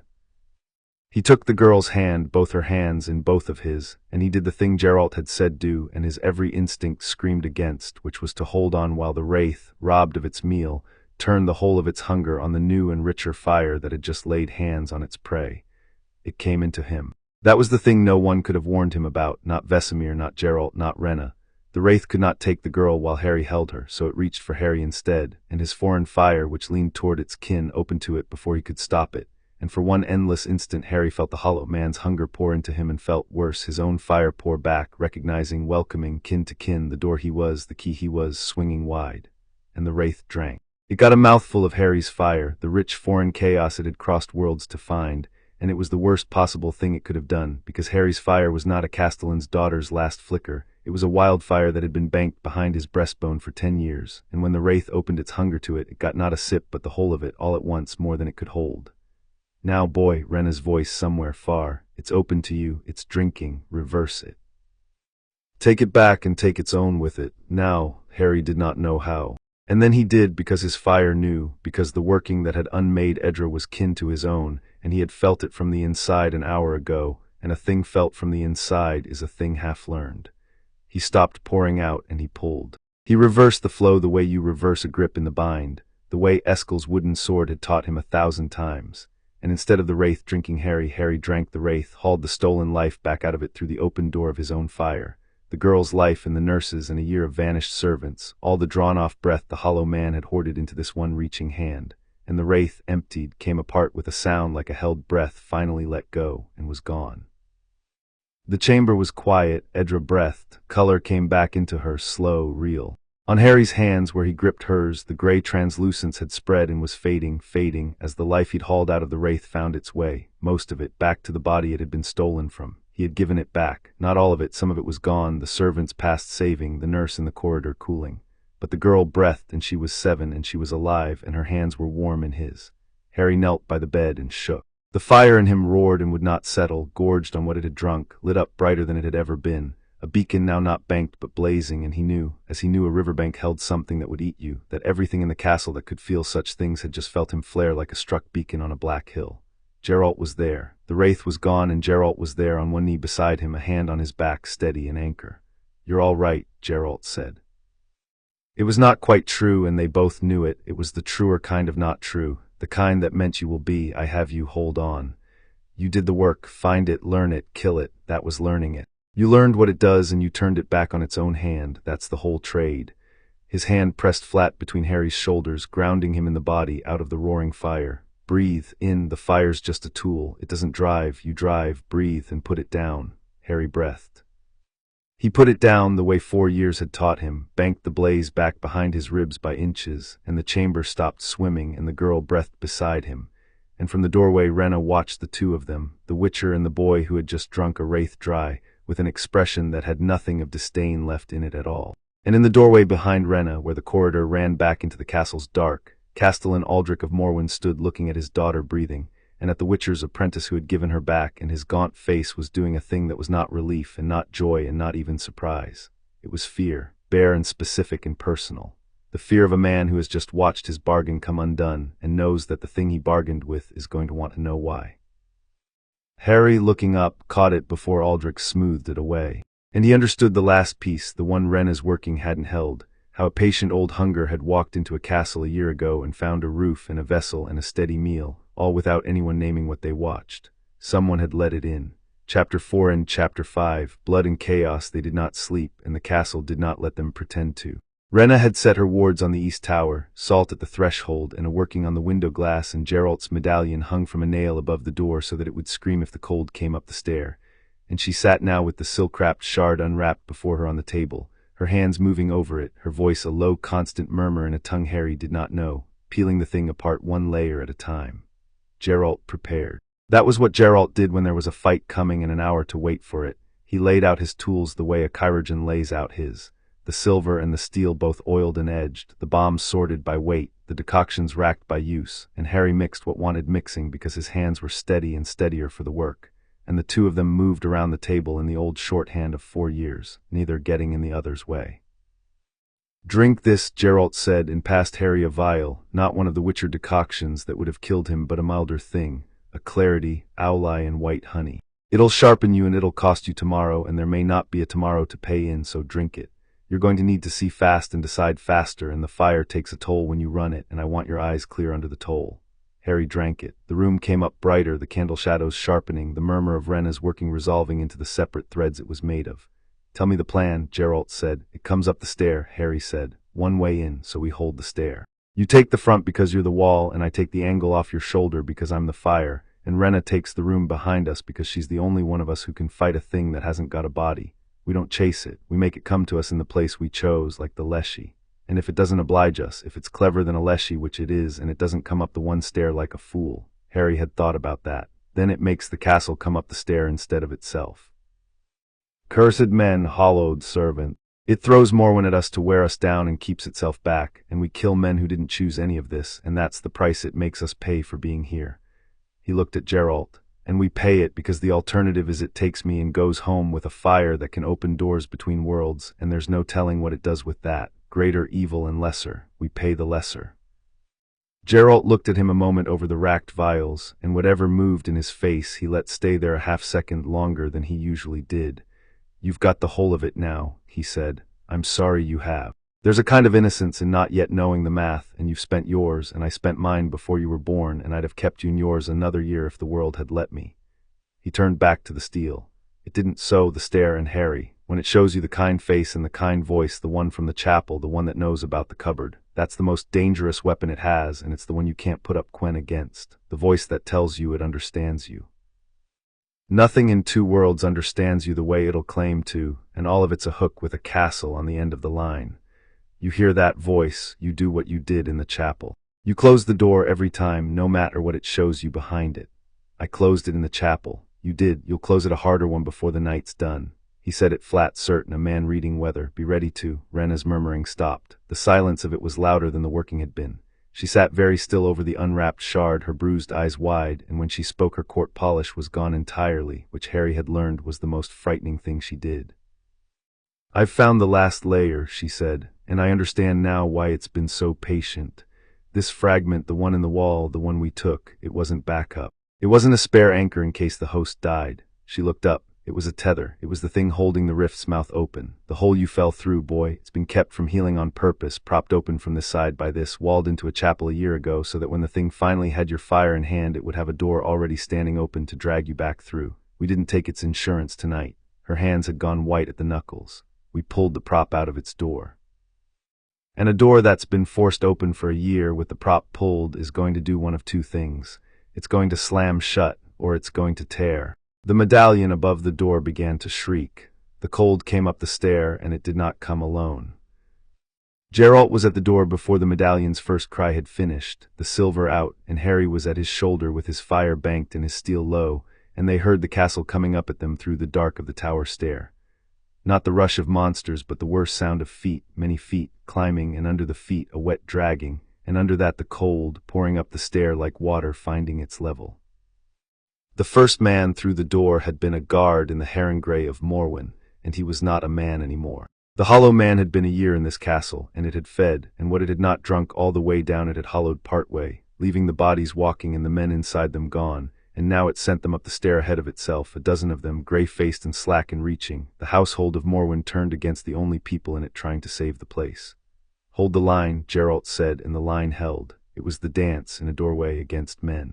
Geralt did not kill the hollowed guards, he broke them, the flat of the silver and the heel of his hand and the ard that folded them back down the stair into the ones behind, because they were still, somewhere under the hollowing, the men of a castle that had hired him, and a witcher who could break a thing instead of killing it broke it, and paid for the choice in effort and in danger, because a broken man gets up and a dead man does not. Harry held the angle off his shoulder. When a hollowed guard came past Geralt's guard, low, fast, Harry took him with the pommel and the foot-sweep Cohen had drilled into him, and put him down without the steel, and the doorway held, and the cold poured up against them and could not get past the two figures in the door. It went on. That was the thing the ballads never told, that a fight is not a moment but a labor, that the arms tire and the owlie clarity narrows to the next motion and the next. And the hollowed men kept coming up the stair because the thing that drove them did not care how many it spent. And Geralt broke them, and Harry put them down, and Rena, behind, kept the window and the walls so that nothing came in the way the stair was meant to make them think was the only way. "It's testing the door," Rena called over the noise. "Not the stair, the other door, the rift. I can feel it pulling on it." Geralt, it's decided. It's not going to take the boy home through a slammed door. It's going to tear the door wide and take him through the tier, and a tier between spheres in the middle of a castle full of people is going to— The stair went quiet. The hollowed men stopped. All at once, mid-climb, they stopped and stood and swayed, the strings of them gone slack, and into the quiet up the stair came a single set of footsteps, unhurried, a living man's, and the cold came with it. And Lord Holt of the River Marches stepped over his own hollowed soldiers and into the light of the tower room and looked at Harry with eyes that were no longer pretending to be a man's at all. "There you are," the hollow man said, through Holt's mouth. It was the voice from the chapel, and it was worse out loud, because out loud it had a face to go with it, and the face was a lord's face, handsome and tired and entirely empty, the man who had owned it drunk dry a year ago, and the thing inside wearing him like the saint's worn-off blessing. Holt's body stood easy in the doorway, and the hollowed men swayed around it, and behind it the cold went down the stair into a castle that had stopped, every soul in it held in the patient grip of the thing that had been wearing the place for a year. "I have waited so long," it said to Harry, only to Harry, as though the witcher and the sorceress were furniture. "Do you know how long? Longer than this body, longer than this world. I felt the door open, and I felt you fall through it, and I lost you in the same instant, a child's fire winking out into a continent I did not know, and I have spent a year learning to walk in a borrowed skin and feeding on scraps and keeping the door propped against the day your fire lit up again. And it lit, in a wood, 3 weeks ago. You burned Aleshi, and I felt it across 300 miles, and I knew you'd grown, and I knew you'd come, because she'd make you come." Holt's empty eyes moved once to Rena and back, and here you are, 10 years old, and already carrying the only fire in 2 worlds that is the equal of mine. "Come home, child, there is nothing for you here. A witcher's road and an early grave and a continent of frightened peasants who will burn you the moment they understand you, the way they always meant to burn you, the way the ones before the wolf already taught you they would. I am the only thing that will never fear you, because I am the only thing that is like you. Come home." The room was silent. Harry stood at Geralt's shoulder with his steel low and his fire banked, and he felt the hook in it, the awful reasonableness, the cupboard and the cold, and the long truth that the world had, in fact, mostly wanted to burn him. All of it true, that was the weapon, all of it was true. "You forgot the rest," Harry said, Holt's empty face tilted. "You said a continent of frightened peasants who will burn me," Harry said, "and a witcher's road and an early grave, and it's all true. You didn't lie, that's your trick, you don't lie, you just leave out the rest." His voice held ally steady, the toll of the fire a cold weight he carried easily for now. "The rest is that the witcher's road has him on it, and the old man in the mountains who taught me to throw a knife on purpose. And her who's 300 miles from her court because a sick child wasn't her problem, and she came anyway. The rest is that I sleep by the fire now instead of the door, and you don't know what that means, and I'm not going to explain it to you because you couldn't hold it.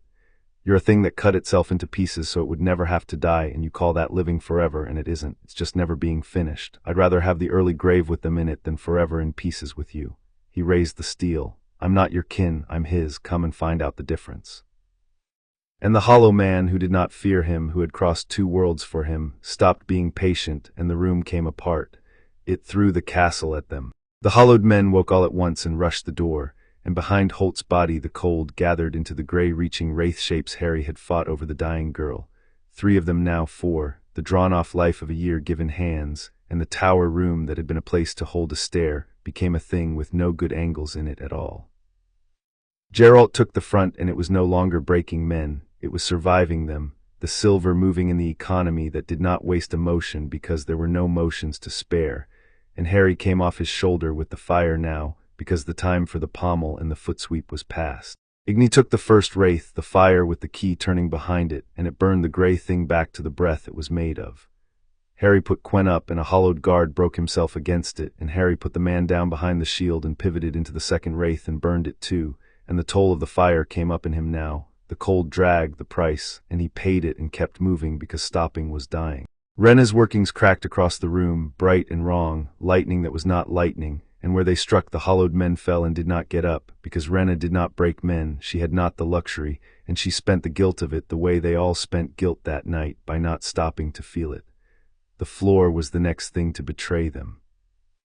Morwen's old square keep had crypts under it, generations of dead castellans in stone boxes, and the hollow man had been a year among them, and what it had done to the household it had done, quieter, to the dead.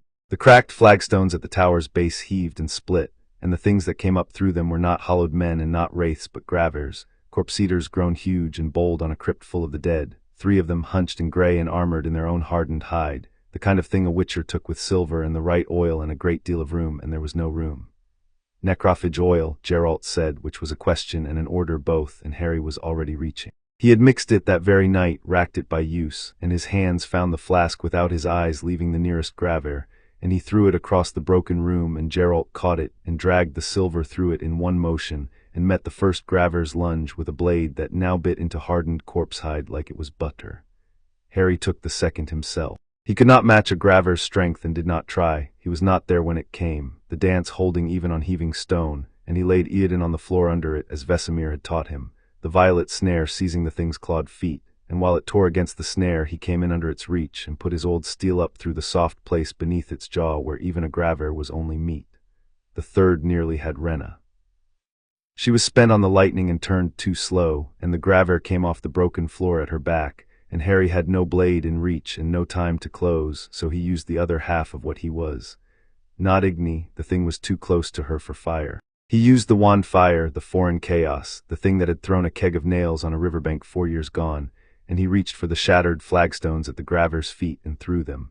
100 weight of broken Morwen stone picked up and aimed as the nails had been aimed into the corpse-eater's flank, and it went off Rena and into the wall, and Geralt's silver finished it before it rose.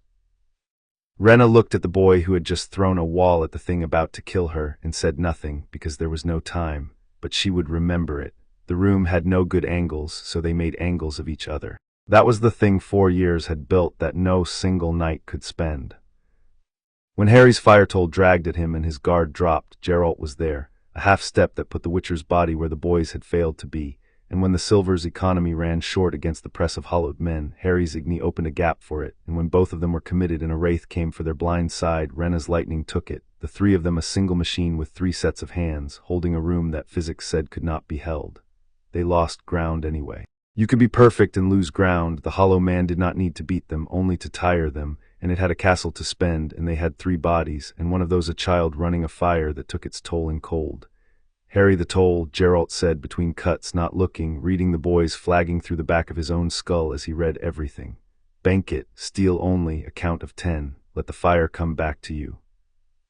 And Harry banked it and went to steal alone, and for a count of 10 he was a fast blade in a doorway and not a furnace, and the cold drag in him eased by a fraction, and on the count of 10 the fire was there again when he reached for it. That was a thing Vesemir had drilled and Geralt had refined and the night now tested, that you did not spend everything at once, that a fighter who paced his power outlived a fighter who didn't, that the trade was not the grand gesture but the long arithmetic of staying alive, one exchange longer than the thing trying to kill you.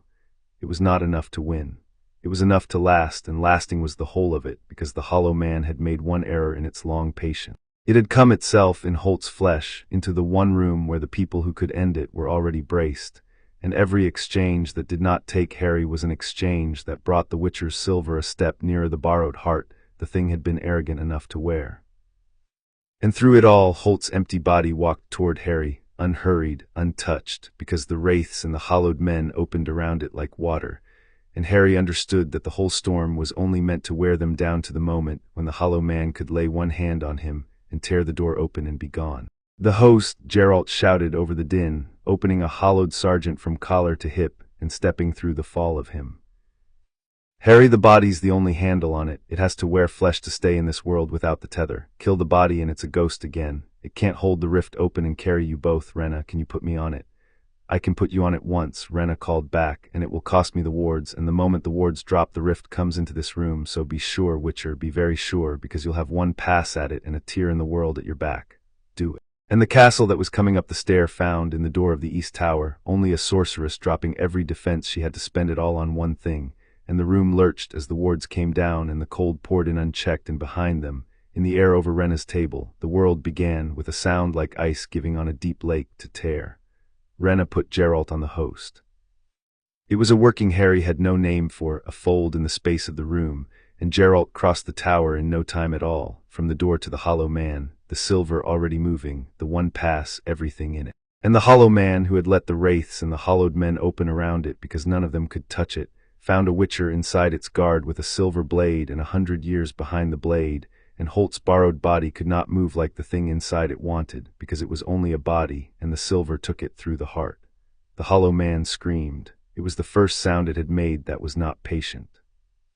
And then, dying in its host, it did the thing Geralt had not been able to plan for, because it was a thing only a creature that had already cut itself apart once would think to do. It let the body die, and as the body died, it did not flee back into a ghost. It reached in the instant of the host's death for the nearest living fire, the way the wraith over the girl had reached, kin to kin, and it poured itself out of the dying lord and into the open tier at Renna's table, and it took, on its way past, a fistful of the thing it had crossed 2 worlds for. It took Harry by the fire and began to drag him into the rift. It happened in the space of a breath, and in that breath everything was decided. Harry felt it close on him, not a hand but a hunger, his own fire opening to its kin against every wall he'd built, and the tier hauling at him. The cold mineral nothing of the place between places, the same nothing he had fallen out of 4 years ago in a wood, and he was going into it, and it was taking him home, and home was a thing with no bottom and a hunger at the end of it. And Geralt, who was across the room, who had spent his one pass killing the host, who had nothing left to reach Harry with but his own body, came off the dying lord and put himself between Harry and the tier. He could not cut a hunger, he could not sign a hole in the world. But he could be a wall, the last wall, the thing he had been for 4 years, and he wrapped one arm around the boy. The hunger was dragging and set his feet against the pull of a tier between spheres, and he gave the rift the only thing left to give it, which was himself, his weight, his refusal, the whole of 100 years of not letting go of the thing he had decided was his to carry.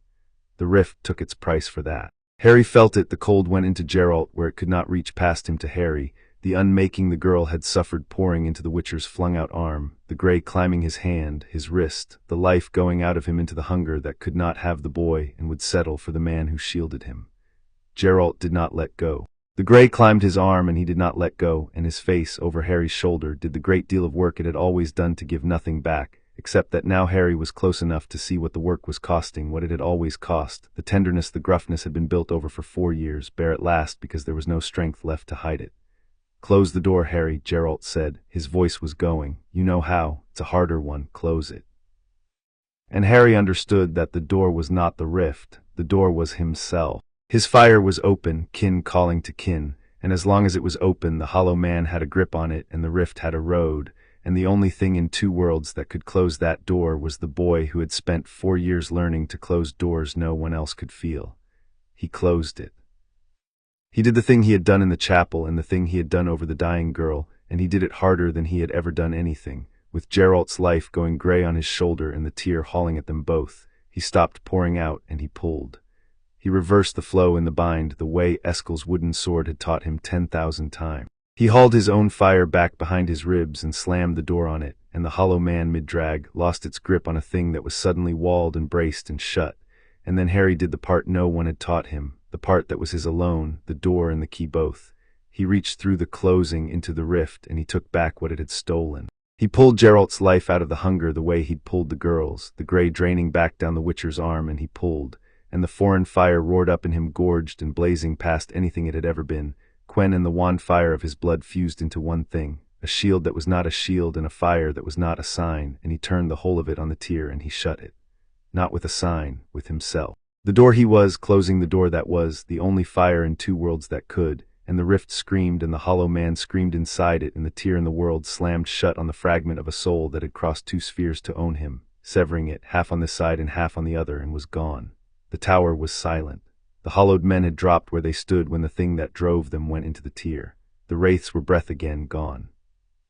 Holt's body lay empty on the floor, finally, and only a corpse. And in the center of the room, where the world had torn and been shut, Harry knelt holding a Witcher whose right arm was grey to the elbow and whose eyes had gone half shut, but who breathed, the life Harry had hauled back into him, finding its way through a body 100 years hard and not yet ready to quit.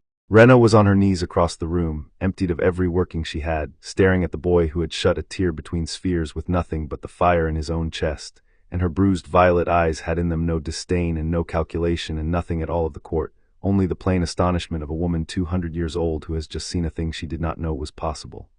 "What are you?" she said, not unkind, undone. Harry did not answer her. He had Geralt's grey hand in both of his, and he was doing the thing he had learned in a vaulted room under a Witcher's keep, the thing the long patient hours of alchemy and the longer hours of a child's exact attention had built him for. He was deciding which decoction, fast, in the dark, the night Geralt couldn't tell him. He found the vial without looking. He got it to the Witcher's mouth. "You don't get to die," Harry said low only to Geralt, the words coming out of him steady because falling apart was a thing you did later, where it couldn't be seen. "You picked me up. You don't get to put me down. Drink." The decoction did what the decoctions did, which was not magic but chemistry, a Witcher's body using a thing brewed across long winters to be used by it. Geralt's breathing deepened and steadied. The gray in his arm halted at the wrist and held there, a tide marked at its highest reach, and below the wrist the hand was dead cold and would, Rena said, examining it with 2 fingers and a working, likely stay half-numb the rest of his life, which from her was the gentlest possible way of telling Harry that the Witcher would keep the arm. Harry held the gray hand and shook. He could not stop it. The fight was done and the body did what the body did when the owlie clarity ran out, and under the shaking the fire still roared in him, gorged on what it had drunk, lit past anything it had ever been, a thing that did not want to go back behind his ribs and be a tool again. He had shut a tear in the world. He had felt the whole of his power without a wall around it for the first time, and the whole of it was more than he had ever let himself know was there, and it had not felt like a tool in his hand. It had felt like a tide he had decided, this once, to let in. Rena watched him hold it down by inches, and did not tell him to stop, and did not tell him it was all right. "Be frightened of it," she said instead, quiet, kneeling across the Witcher from him. "A little, always a little. I have known mages who shut their fear of their own power away because it shamed them, and every one of them is dead now, or worse, because a thing that isn't afraid of what it can do stops asking whether it should. What you did tonight, no sorcerer alive could do. I could not do it. I am 200 years old and I held the wards and I could not have shut that tear, and you did it at 10 with a fire from a world I cannot map. So be frightened of it, not paralyzed. Frightened the way the wolf is careful with his steel, the way a careful man is careful with fire. That fear is not weakness, it is the only leash strong enough for the thing you are growing into."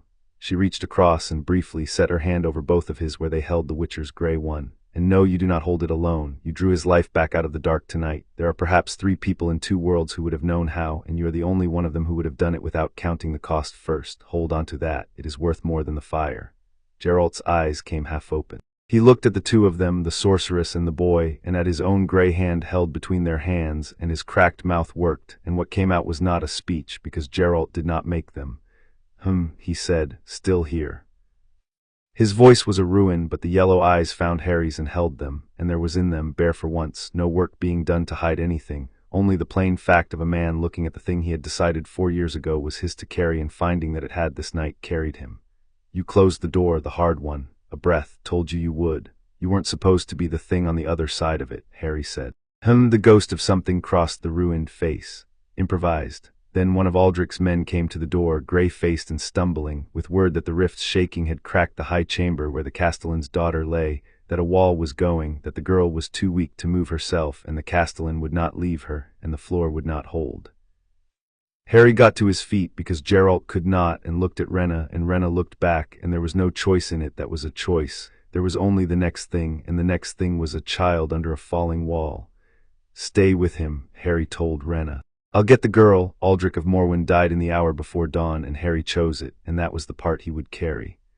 It came at the end, when the worst was over and the castle was waking gray and stunned, when Rena had Geralt stable and sleeping, and the gray in his arm halted at the wrist, when the household crept back into itself room by room, and found its hollowed dead, and began the long arithmetic of grief. Harry had gone with Rena to the high chamber for Edra, because the girl had to be moved somewhere warded and safe before whatever came next, and they found Aldrich there ahead of them, kneeling by his daughter's bed, and they found that the tower's collapse had not been only in the tower. The rift, tearing and shutting, had shaken Morwen's old stones, and the high chamber's floor had cracked, and one wall had begun to go slow, grinding, a century of bad additions finally giving, and in the room 2 lives lay in the path of it, Edra in the bed, too weak to move herself, and Aldrich, her father, pinned at the legs under a fallen beam not 10 feet from her, both of them under the wall that was coming down. There was time for one. Harry saw it in the instant he came through the door, the owlie clarity showing him the geometry the way it showed him Aleshi's reach. The wall had seconds, and he was one boy, and he could reach the bed or he could reach the beam, and he could not do both, and the wall did not care which he chose. Aldrich saw it too. Aldrich, who had bargained with a thing wearing his rival's face to win a war over toll bridges and had instead invited his daughter's slow unmaking into his own house, looked at the Witcher's apprentice across the breaking room and did the only clean thing he had done in a year. "The girl," Aldrich said. "Take the girl, please. I did this. I let it in. I thought I was beating Holt. I thought he'd come to deal, and it was already, the wall ground, shedding stone. It doesn't matter what I thought. Take Edra. Don't waste the seconds on me. I'm the one who earned the wall." And Harry took the girl. He did not waste the seconds on the man who had earned the wall. He crossed to the bed and got Edra up into his arms, light, weighing nothing, weighing less than Aleshi's arm, and he carried her out from under the falling wall in the same motion that took him toward the door. The dance, the footwork, everything Vesemir had switched into his calves spent on covering 10 feet of breaking floor with a child in his arms. And behind him the wall came down, and Aldrich of Morwen did not cry out, and then there was no more Aldrich. Only stone and the dust rising off it in the gray dawn light. Harry stood in the corridor with the breathing girl in his arms and the dust settling on both of them, and did the thing he did with the things he could not set down where they could be seen. He held it, the lesser evil. The child over the father, the innocent over the guilty, the seconds spent where they saved the one who had earned none of this and not the one who had earned all of it. It was the right choice. He knew it was the right choice as he knew a riverbank held something that would eat you. And it was a choice, and a man had died in it, and Vesemir's voice came up in him from a still cold afternoon a lifetime ago. You'll choose the lesser and carry it, and not lie to yourself that you carried nothing. Rena found him there with the girl. She looked at the fallen wall and the dust and the boy holding the child, and she understood the whole of it without being told, as she understood everything. "You chose right," she said. "I know," Harry said. His voice was steady. He had 4 years of practice. "That's not the part that's hard." Rena looked at him a long moment, the strange foreign boy who had shed a tear in the world and chosen the child over the father in the same dawn, and something in her settled, the way a thing settles when it has finished deciding. "No," she agreed, "it isn't." She put a hand on his shoulder, brief and heavy, the gesture she had learned from watching the wolf do it, and she made him, that dawn, a promise instead of an observation. "Whatever it cost you tonight, you didn't pay it alone, and you won't. The thing in the rift isn't dead.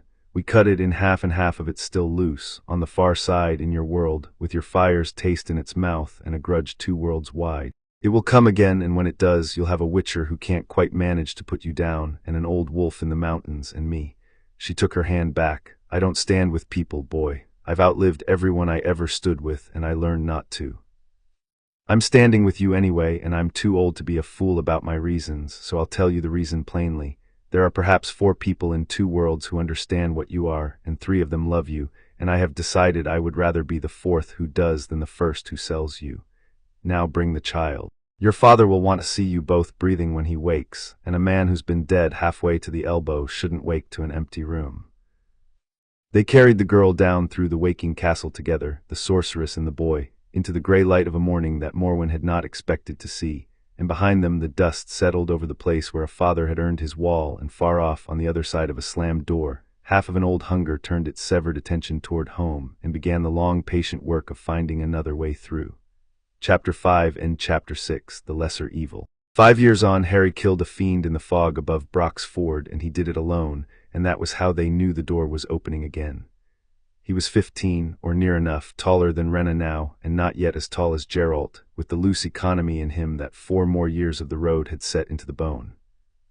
He took the fiend as he took most things, by being where it was going rather than where it was, the silver and the igni and the wand fire braided now into one method that had no name because no one but Harry had ever fought with both halves of it at once.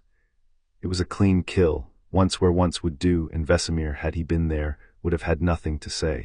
But Vesemir was not there, and Geralt was a half-mile off finishing a second fiend, because there should not have been 2 fiends above a sleepy ford in the first place, and that was the trouble, and they both knew it before Harry had wiped the silver clean. "Here," Geralt said, when they met on the cart track in the gray before dawn, both of them blood-flecked and neither of them hurt. He was looking down the slope to where the river ran and the village slept, to the wheat field at the edge of it where 9 years gone he had killed a noonwraith and then sat a cold camp and watched a child fall out of a wound in the air. "It's here, same ground. The thin place never fully closed, we only slammed the door, and a slammed door isn't a healed wall.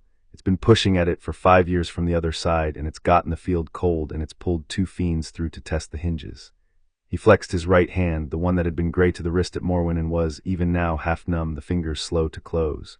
"We knew it would come back. It told us it would on the far side of the slam. Now it's come back to the only door it knows." Then we closed the door for good this time, Harry said. Geralt looked at him, the boy who was nearly a man, who had spent 5 years becoming the only weapon in 2 worlds built to do exactly the thing that was now required, and the look had in it the old weariness, and under it the old thing the weariness was built over. Rena's been waiting 9 years for it to make this move. She'll want to know it started, so will the old man in the mountains. He turned for the horses. Ride, we winter early this year. They did not winter so much as muster. Kaer Morhen had not seen so many under its broken roof in a generation. Vesemir was there, older, slower, the scars older than kingdoms and the patience deeper than them. Eskel had come down from a contract in the north and Cohen up from the south, the two of them grayer and quieter and unsurprised to be summoned, because they had heard over 5 years the story of the boy who shut a tear in the world, and had decided without discussing it that when the thing that made the tear came back they would be at the wall. And Rena came through a portal she tore in the great hall itself, lilac and gooseberries and disdain, with a satchel of 9 years' research and a face that had not been idle. It can't reconstitute on its own, Rena said the first night, the map spread on the long table and the fire throwing canyons up the old stone. I've spent 9 years making sure of it. The half we severed at Morwen fell back into your world, boy, into the hole it was cut from, and you'd think that would mend it. 2 halves of one soul rejoined. It didn't. They've been at war with themselves ever since, the part that knows you and the part that doesn't, and the part that knows you wants one thing above everything the whole has ever wanted, which is to come back here and finish what it started.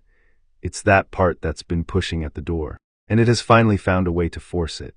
She set a finger on the map on the field above Brock's Ford. Here, the original thinning.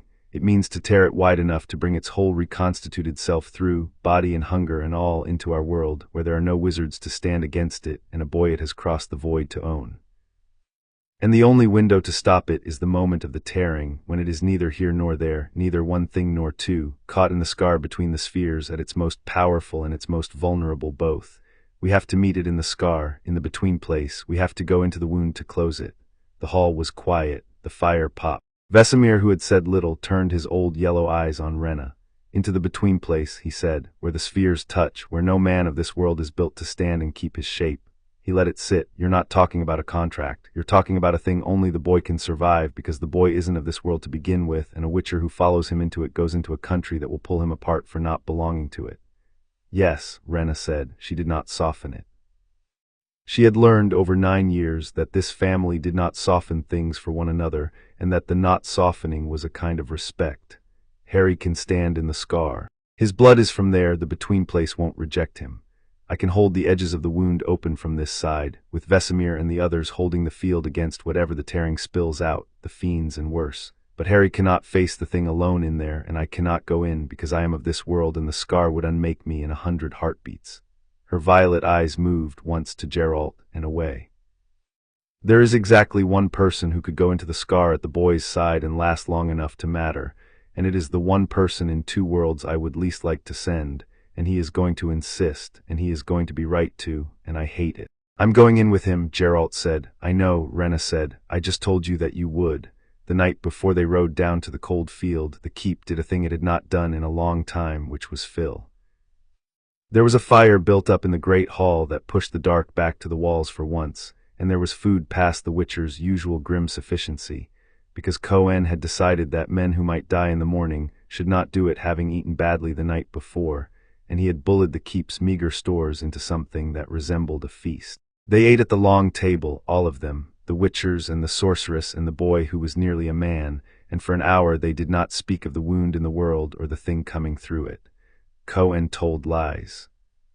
It was his particular gift, and he had 9 more years of material, and the lies had grown in the telling until the manticore was the size of a cathedral, and the succubus had proposed marriage, and the dragon he had once talked out of eating a village had not only spared the village but left it a dowry. Harry laughed easily now, the rusty sound of 9 years ago worn smooth into something that came without his deciding to let it, and Eskel, who never laughed, made the small sound through his nose that was Eskel laughing, and even Rena's disdain developed over the course of the evening in a sufficiency of the keep's worst wine, a crack in it that let something warmer through. Vesemir said little, as Vesemir always said little, but at the end of the meal he did a thing he had not done before. He got up the knees the long negotiation they had always been in worse now, and went to the wall where the Witcher's trophies hung, and took down a medallion on a chain, an old one, a wolf's head worn nearly smooth, and came back down the table and set it in front of Harry without ceremony. "It was mine," Vesemir said. "Before it was mine, it was someone's whose name I've outlived. It isn't the trial. You'll never take the trial, you're not built for it, and you don't need it.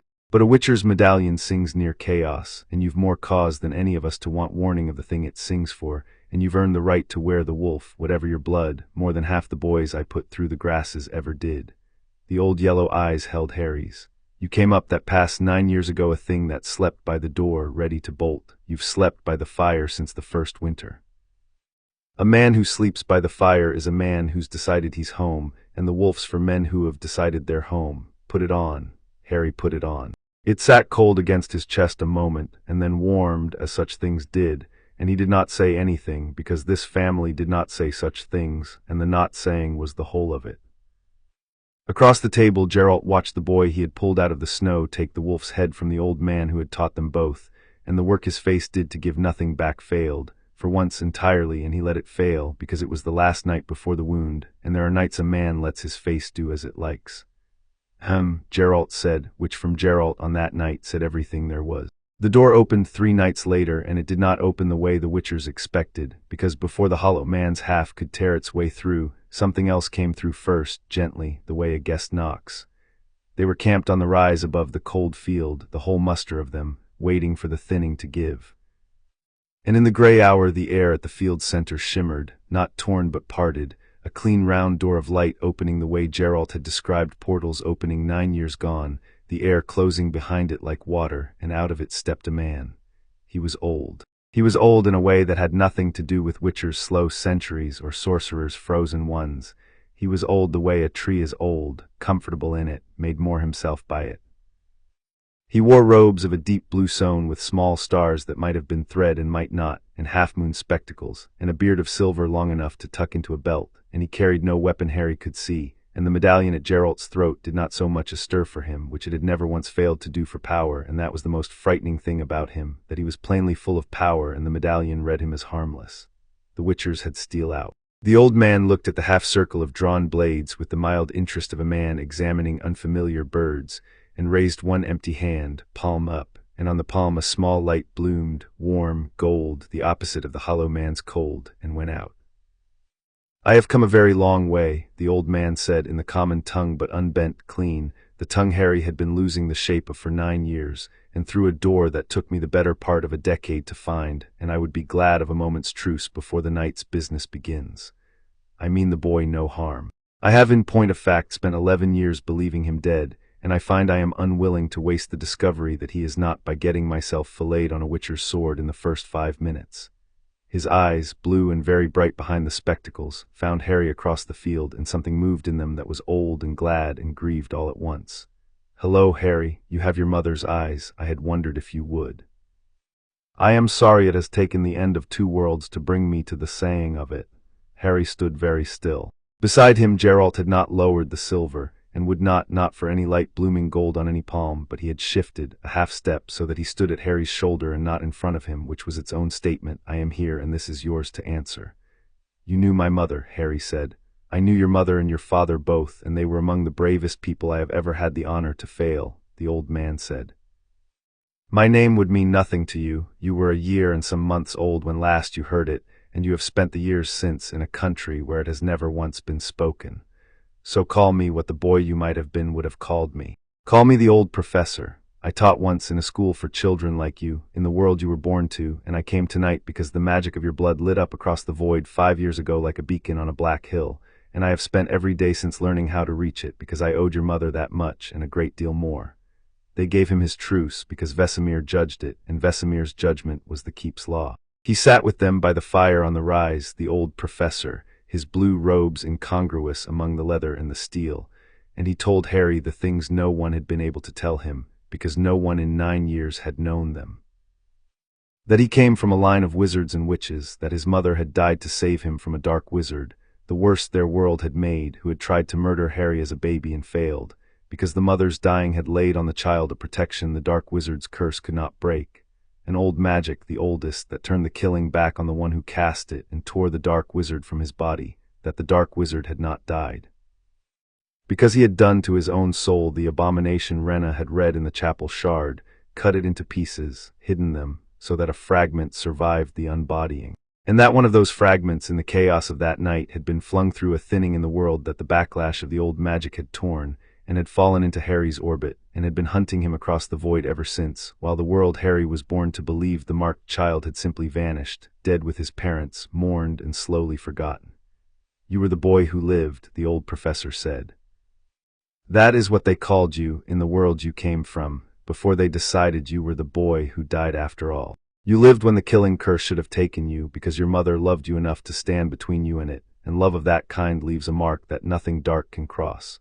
It is on you still. It is why the fragment has never simply taken you in all these years, though it has wanted you more than it has wanted to draw breath. It can reach for your fire, and it can hunger after it, but it cannot consume the thing your mother put in you.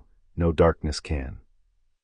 That is the one wall in you that you did not build and cannot lower, and it has kept you alive since you were a year old." He looked at Harry over the half-moon spectacles, the blue eyes kind and unbearably sad. "I have come to take you home, Harry. There is a world that thinks you dead, that has a place for you, that has people in it who loved your parents and would love you, and a school where you would learn what you are among others who are as you are, instead of among monster hunters who have taught you, I do not doubt, 100 hard and useful things, but who can never teach you the thing you most are, because it is not theirs to teach. I can open the door. Tonight, when the scar tears, I can hold it open the right way, the clean way, and take you through it to the world you were born for, and you need never again sleep in a ruin in the cold or stand in the path of a thing with claws. Your mother did not die so that you could become a sword, come home and be what she died to keep alive. The fire burned, the cold field waited below. No one spoke, the Witchers did not speak, because this was not theirs, and Rena did not speak, because she of all of them knew the weight of an offer to belong somewhere, and Geralt did not speak. Geralt, who had everything to lose in the next moment and would not, by so much as a word, put his thumb on the scale, because he had decided 9 years ago in a wood that this was the one thing he would never do, which was choose for the boy what the boy must choose for himself. Harry looked at the old professor and at the door of gold light still standing parted at the field's center, and at the world beyond it he could not remember and had never stopped being from, a world with a place for him, with people who would love him, with others who were as he was, with a name that had meant something before he ever fell. He looked at it a long time, then he looked at Geralt. "You really won't say anything," Harry said. It was not quite a question.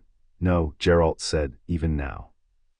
Especially now." The yellow eyes gave nothing and gave everything, which was the work Geralt's face did, that Harry had spent 9 years learning to read. "I picked you up because you'd know where to go. If you've somewhere to go now, then the picking up did its job, and I'll not undo it by holding on past its use. You don't owe me the road, you never did. Whatever you choose, you walk out of here with it clean, and no debt, and no look for me to carry. That's the whole of what I've got to give you tonight, and it's the only thing worth giving." A pause, and the smallest roughening of the flat voice. "Choose, Harry, I'll hold either end of it." And Harry understood, standing on a cold rise above the field where he had fallen out of the sky, that Geralt had just given him the one thing the old professor's golden door could not a place to belong, but the freedom to choose where he belonged, offered by the one person who stood to lose the most by offering it. The old professor offered him a home. Geralt offered him the thing a home is supposed to be made of, and offered it knowing it might walk away through a door of gold light and never come back. "My mother died so I'd live," Harry said slowly to the old professor, and his voice held because 9 years had built the wall that held it. "You said that, she died so I'd live. Not so I'd go to school, not so I'd have a name back, so I'd live, and I have lived. I've lived 9 years more than the night she stood in front of that curse, and I've lived them here with him and an old wolf who taught me a knife and her." He did not look at Rena, and Rena looked very hard at the fire, "and the dead want it more when I chose the child over, and every village that ever paid us in bread. That's a life, it's the one my mother bought me. And you're asking me to give it back and take a different one because the different one's the one I was born to, and I don't." He stopped and chose the Witcher's economy, the saying less. "I don't think that's how it works. I don't think you owe the world you were born to anything just for being born to it. I think you owe the one that took you in when you'd know where to go." He looked at the golden door and away. "Thank you for coming, for telling me about her. No one could, and I needed it, and I'll carry it. But I'm not going home. I'm already home. It just moves around a lot, and it's about to walk into a hole in the world, and I'm going with it." The old professor looked at him for a long moment over the half-moon spectacles, and what was in his face was not surprise and not defeat. It was something closer to a man watching a wager he had hoped to lose come in exactly as he'd feared and hoped both. "Ah," the old professor said very softly, Yes, I rather thought you might say something like that. Your mother was the same. She chose love over safety every time it was offered her, and it cost her everything, and she would do it again, and so, it seems, would her son. He rose, the blue robes settling, the small sewn stars catching the firelight. Then I will not take you home, Harry Potter. But I did not come all this way to be useless, and I have no intention of standing on a hillside, watching the people who raised my friend's child walk into a wound in the world without me. The protection your mother left on you is the one thing the dark fragment cannot consume. I helped your mother understand that magic long ago. I am perhaps the only living soul in two worlds who knows how to make it do more than simply sit in you and wait. His blue eyes went sharp behind the spectacles, and the harmlessness the medallion had read in him showed, for a moment, its other face, the thing under the kindness, old and vast and entirely unafraid. Open your wound, sorceress. I'll hold the door's far edge while your witchers hold the near one, and I'll teach this boy, in whatever minutes the scar gives us, how to turn his mother's love from a wall into a blade. It is the only weapon that will end the thing for good. Everything else only ever cuts it in half. The scar tore at moonset, and they went into the wound together, the witcher and the boy, while the world held its breath behind them. Rena held the near edge, her hands buried to the wrist in light, her face running with the strain of keeping a hole between spheres from closing on the two figures who had stepped into it. Vesemir and Eskel and Cohen held the field, because the tearing spilled the between places overflow into the cold wheat, fiends and worse, shapes that had no business under any sky, and the old witchers met them at the wall of drawn steel and held, the way they had held things at walls all their lives. The old professor stood at the wound's far edge with his empty hands raised and golden light pouring off them, holding open the clean door beside the dark one. An old man in star-sewn robes braced against the unmaking like a seawall against a tide. And inside the scar, in the country that was neither world, where the ground was not ground and the sky was the flat mineral nothing Harry had fallen out of 9 years ago, the hollow man finished becoming itself. It was not Holt now. It had no borrowed flesh in the between place. Here it wore its own shape, the shape a soul cut into pieces and hungering for 9 years across a void makes for itself. Tall and pale and noseless and wrong, red eyes in a face that was almost a man's and had decided, somewhere in its long unmaking, to stop being one. It was the whole fragment now, reconstituted, the part that knew Harry, and it looked at the boy it had crossed 2 worlds for with an expression that was almost love, the terrible love of a thing for the only other thing like it. You came into the wound to meet me, it said. The voice was the Chapel voice and the Holt voice, and under them a third voice, the original, a high, cold, cruel thing that Harry had heard. He realized before in a memory he was a year too young to own, a voice that had said a word over a crib while a woman screamed. After all this time, you came to me after all, I knew you would. We are the same, you and I, the only two of our kind in all of creation. Put down the wolf's steel, child. There is no one here to see you be what you are, be it with me. He's not my kind, Harry said. He keeps trying to be. It's the only thing he's bad at. And he braced his feet on the ground that was not ground, with Geralt at his shoulder in a country that was already pulling at the edges of the Witcher, fraying him for the crime of not belonging, and he reached, the way the old professor had shown him in the 4 desperate minutes the tearing had allowed, not for the fire behind his breastbone but for the older thing under it, the wall he had not built and could not lower, the warmth the dying woman had left in a marked child, and he took it in his 2 hands. And at last, after 15 years, he stopped using it as a shield and made it a blade. And the hollow man who could not consume that one thing, who had spent 9 years unable to swallow the single wall in the boy it could not bring down, looked at the love its victim's mother had left him turned at last toward it edge-on, and did the thing it had never once done in 2 worlds of hungering. It flinched. The flinch lasted a heartbeat, and Harry spent it. He drove the love blade forward, and it was the hardest thing he had ever made his body do, because the warmth the dying woman had left in a marked child did not want to be a weapon. It wanted to stand between him and harm, to shield, to keep, and turning it edge-on and driving it into another thing went against the whole grain of what it was. It cost him in a way the fire never had. The fire took its toll in cold. This took its toll in something nearer the bone, the wrenching of a thing meant to protect into a thing made to wound. But he drove it forward, and where it touched the hollow man, the pale wrong thing screamed and came apart along the line of it, the way the noonwraith had come apart along the line of the silver 9 years ago, screamed and reformed and reeled back, scorched by a fire it had no name for and could not drink. It can't take it, Harry said over his shoulder to the Witcher fraying at his side. It can't eat what she left me. It burns it. Then burn it, Geralt said. But the hollow man had been a thing of patience for 9 years, and patience, when it finally breaks, breaks into fury, and the fury it loosed now was the whole of the between place. It stopped being a shape and became the country itself, the cold and the unmaking and the flat mineral nothing. All of it turned at once on the boy and the witcher who had come into its wound. And it reached into Harry the only way it could reach him, not through the wall it could not breach but around it, into the memory the wall guarded, and it showed him things. It showed him the cupboard, the dark under the stairs and the bolt on the outside, and the long arithmetic of a child counting footsteps to know which of them was coming. It showed him the golden door the old professor had opened, and beyond it, achingly, a mother's face he had been a year too young to keep, and a life with no monsters in it, a life he had refused, offered again now. Here, take it, only stop, only put down the cruel warm blade and come home and be safe and be loved and never be cold again. It showed him every true thing that had ever been used against him, because the hollow man did not lie, it only ever told the truth with a hook in it. Harry closed the door. He did the thing he had done in the chapel and over the dying girl, and at the slamming of the rift, the thing 9 years had built him to do better than any living soul in 2 worlds.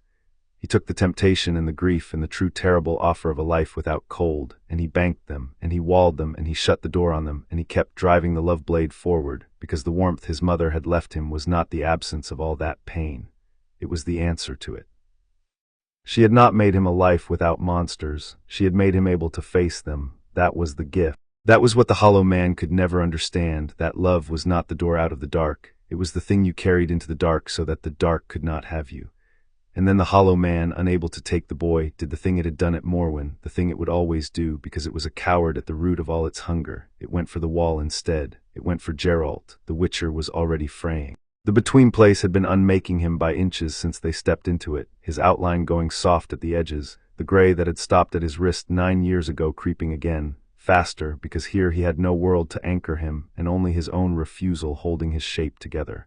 He held it anyway. He had held worse. But when the hollow man turned the whole of its cornered fury on him, the refusal was not enough, and the pale wrong thing closed on the witcher the way the wraith had closed on a dying girl, and began to drink him, the gray racing up his arm and his shoulder and toward the place where 100 years of a hard man lived, and it lifted its scorched, noseless face to Harry, and it made, at last, its offer plain. "Strike me," the hollow man said, "and I take him into the dark with me.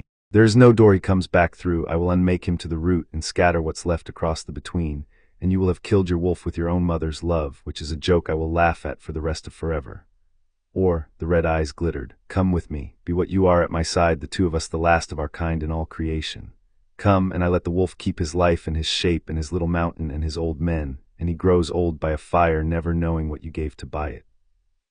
Choose, child, you are so very good at choosing the lesser evil. Choose now." The scar shuddered. Somewhere far off on the field, Rena's voice came thin and breaking through the wound.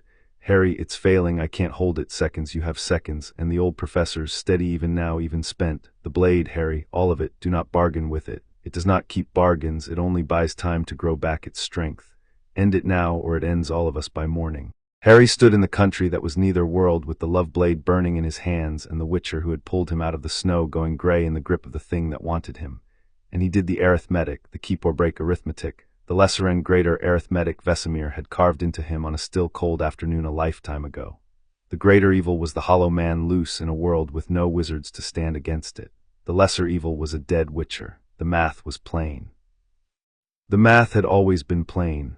The math said strike and lose Geralt and save 2 worlds and carry it, and not lie to himself that he carried nothing. Harry, Geralt's voice gray, going but level, the voice for skittish horses and skittish men in this.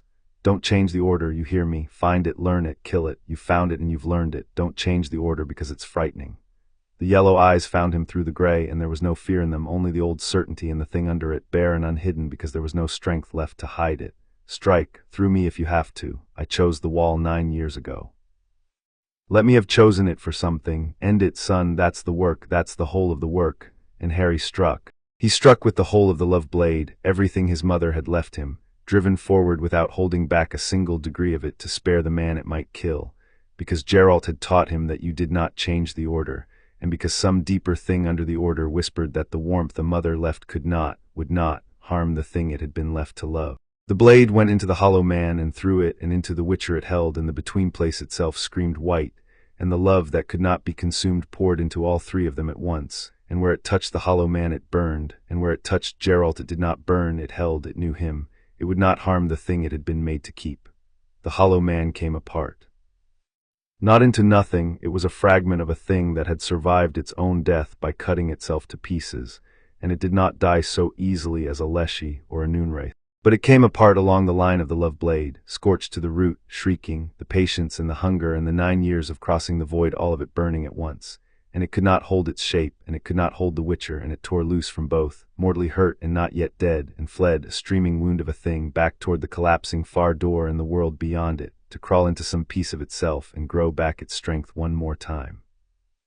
And as it fled, it took its price. It could not take Harry, it could not take what his mother left. But Geralt it had been drinking, and Geralt it would not wholly release, and on its way past it tore from the witcher the piece it had been swallowing, a year and a life and a great grey fistful of the thing that made 100-year-old hard man himself, and it dragged that with it into the dark and flung the emptied husk of Geralt down on the knot ground of the scar, and was gone through the far door into the between's depths before the door fell shut behind it.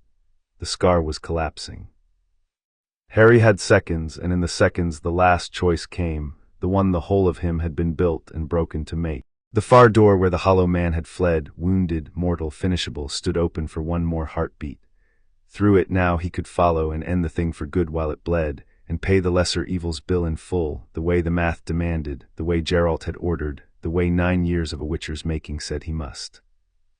And the near door where Renna's failing light still held a thread of the way home, framed a grey and broken witcher lying emptied on the knot ground, breathing barely, a piece of him gone into the dark.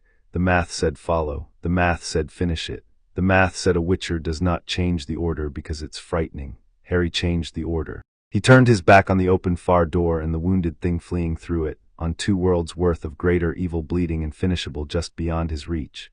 And he went to the witcher instead, and got the grey ruin of him up across his shoulders the way Geralt had once carried a starved child out of the snow.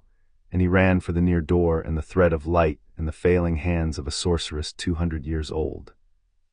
And behind him the far door fell shut on the only chance 2 worlds would have to finish the hollow man while it bled, and Harry let it shut and carried his father home. He came out of the wound onto the cold field as the scar slammed closed for good behind him, and he went down in the frozen wheat with the witcher in his arms, and Renna was there, and Vesemir and the old professor on his knees with the gold gone out of his hands, and they looked at the grey unbreathing thing Harry had chosen over the kill, and no one said the math because no one had to. Geralt was not breathing. The piece the hollow man had taken was the piece that breathed. And somewhere on the far side of a slammed door in a world that thought Harry Potter dead, a mortally wounded fragment of an old hunger crawled into the dark to heal, carrying a stolen fistful of a witcher's life, and the only weapon in 2 worlds that could finish it knelt in a frozen field with his back to the door it had fled through, holding the cost of his choosing, and refused, with everything his mother had left him, to let it be paid. Chapter 6 and Chapter 7.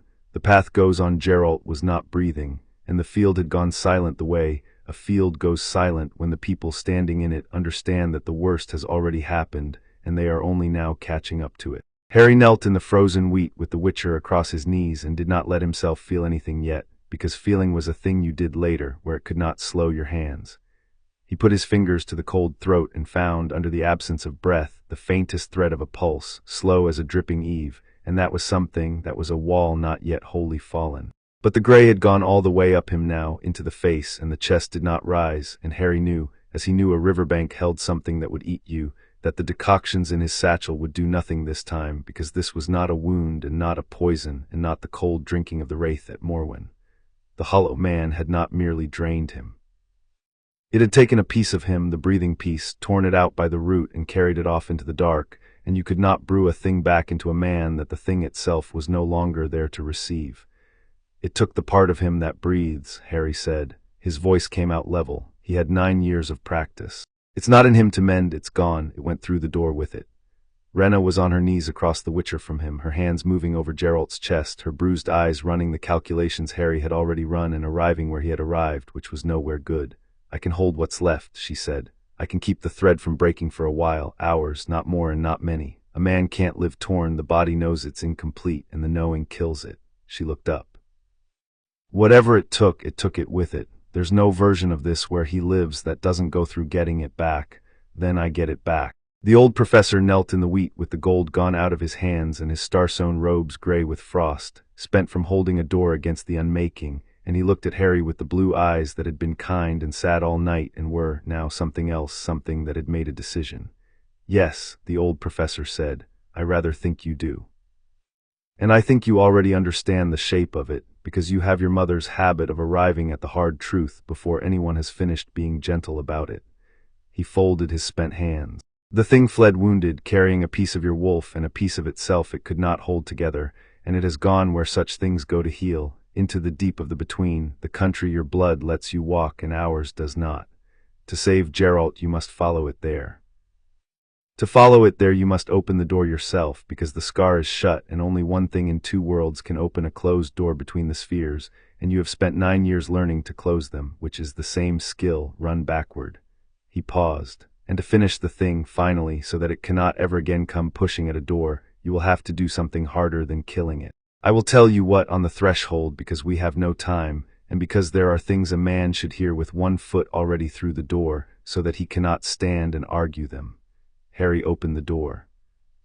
He did it the way the old professor told him on the cold field, with Rena holding the thread of Geralt's life in her 2 hands and Vesemir and Eskel, and Cohen standing the wall against the last of the fiends the night had spilled, the old witchers bleeding and unbroken, holding because holding was the thing they had always done. He reached for the place under his breastbone, not the fire and not even the wall his mother had left, but the deepest thing, the thing that had made him a door and a key both since the night he fell out of the sky, the part of him that belonged to neither world and could therefore stand in the seam between them.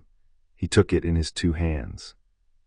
And where 9 years of practice had taught him to close, he opened, and the air on the cold field parted, not torn clean, a door of his own making, the first he had ever made on purpose, and beyond it the flat mineral nothing waited. I should go with you, Vesemir said, from the wall, blood on his old face. It was not an offer, it was a grief. 9 years I taught you, and you walk into the one place I can't follow. You taught me the part that walks in, Harry said. That's enough, that's more than enough. He looked at the old men, the wolves, his family, bleeding in the frozen wheat for him. Hold the field, hold him. He did not say hold him until I get back, because Geralt did not lie to him and he would not start lying to Geralt's family now, and there was no until I get back that anyone could promise. He said the true thing instead, the smaller one.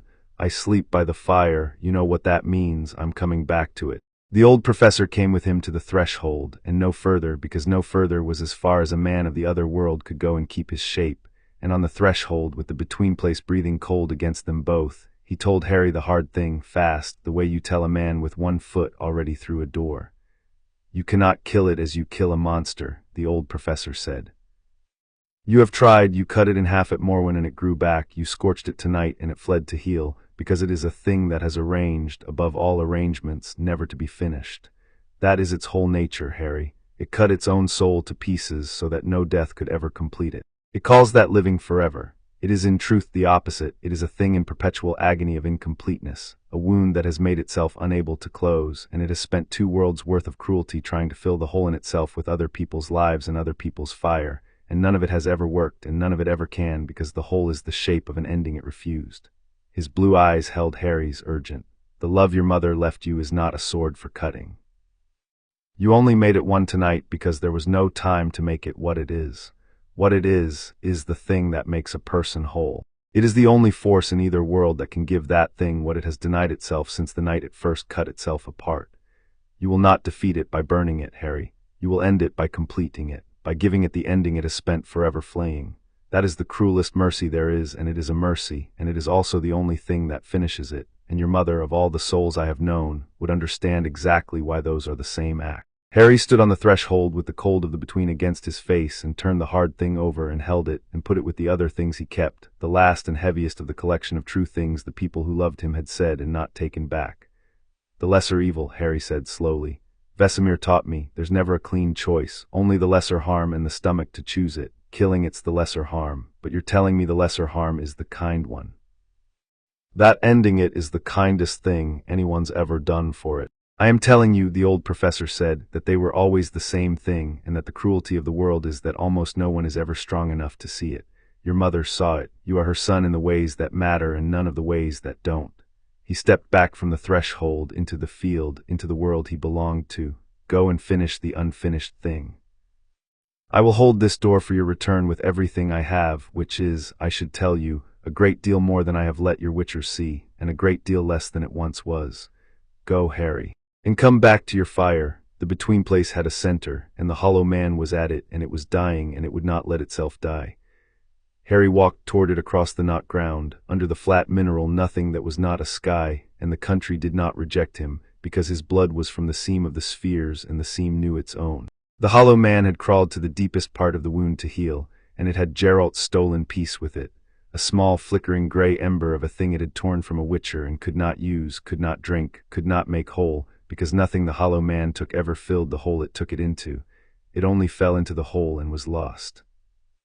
And around the dying fragment the stolen lives of 9 years guttered, the servants of Morwen and the girl's nurse and 100 scraps of breath, all of it hoarded against an ending that would not come. Harry walked through it, through the guttering horde, and it was the worst country he had ever walked through, worse than the Leshy's wood and the drowned vault and the burning tower, because it was not a battlefield. It was a larder. Every flickering scrap of stolen life had been a person, had had a name and a mourning and someone who waited on it, and the hollow man had drunk them down and hoarded what it could not finish against the day it might need the strength, and they hung in the dark of the between like lamps in a drowned house, dim and patient and lost. He did not stop for them. He could not save them, they were 9 years gone, most of them, scraps too thin to gather. But he marked them as he passed, every one, as Geralt had taught him to mark the dead, a contract reached too late to save, because the marking was the only justice left to do, and a man who did the marking stayed a man, and a man who stopped became something nearer to the thing he hunted. And at the center of the larder, the thing that had filled it sat dying and would not let itself die. It saw him.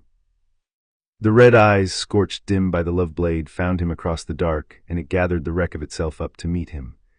"You followed," it said. The voice was almost nothing now, the chapel voice and the Holt voice and the high, cold original voice all worn to a thread.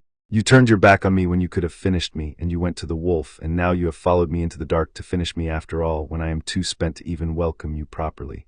You are cruel, child, you are crueler than I am. I only ever wanted to live." "You never wanted to live," Harry said. "You wanted to never end. They're not the same. You cut yourself into pieces so nothing could finish you, and you've spent 2 worlds trying to fill the hole that left, and it never fills, does it? Not with the girl, not with the servants, not with him." He nodded at the flickering gray ember it cradled, Geralt's stolen breath. "It just falls in and disappears, and you're still not whole, and you'll never be whole, because the thing you cut out was the part that could be." He stopped a sword's length from it, and he did not draw the steel, because the steel was not the weapon. "I know about holes. I had one. I grew up in a cupboard with a hole in me the exact shape of a person who'd want me there, and it didn't fill either, not with being good, not with being quiet. Nothing I did filled it, because you can't fill that kind of hole from the inside. Someone has to fill it from the outside. Someone has to want you there." He reached under his breastbone for the warmth a dying woman had left in a marked child. "Somebody did that for me on a riverbank 9 years ago. He picked me up when I'd know where to go, and he never put me down, and the hole closed, not because I beat it, because he built something it couldn't get into and let me live in it. That's the only thing that ever closes a hole like ours, and no one ever did it for you because you'd cut out the part of you that could have let them." The hollow man did not answer. It had no answer. It had spent forever ensuring there was no answer. "I can't fill your hole," Harry said. "It's too late, and it was never mine to fill, and I won't pretend it could have gone different for you, because that would be a lie, and I don't tell those. But I can do the other thing, the thing you've been running from since before you ever fell through a door."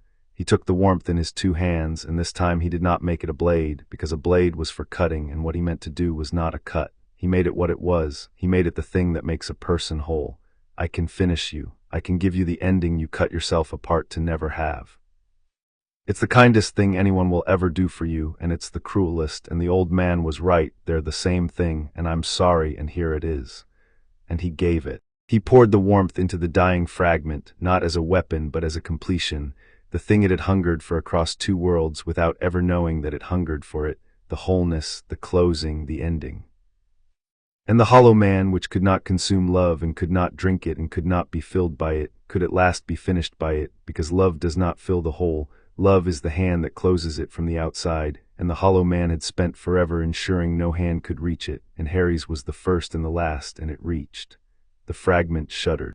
The stolen lives it hoarded came loose, the servants and the nurse and the scraps of breath, freed at last from the hoard, scattering into the seam to find whatever rest the between allowed. And the gray ember at its center, Geralt's stolen piece, came free with them.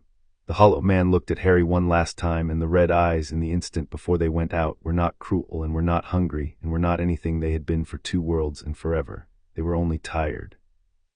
They were the eyes of a thing that had been running from an ending for longer than it could remember and had, at last, been allowed to stop. "Oh," the hollow man said, it was the smallest sound.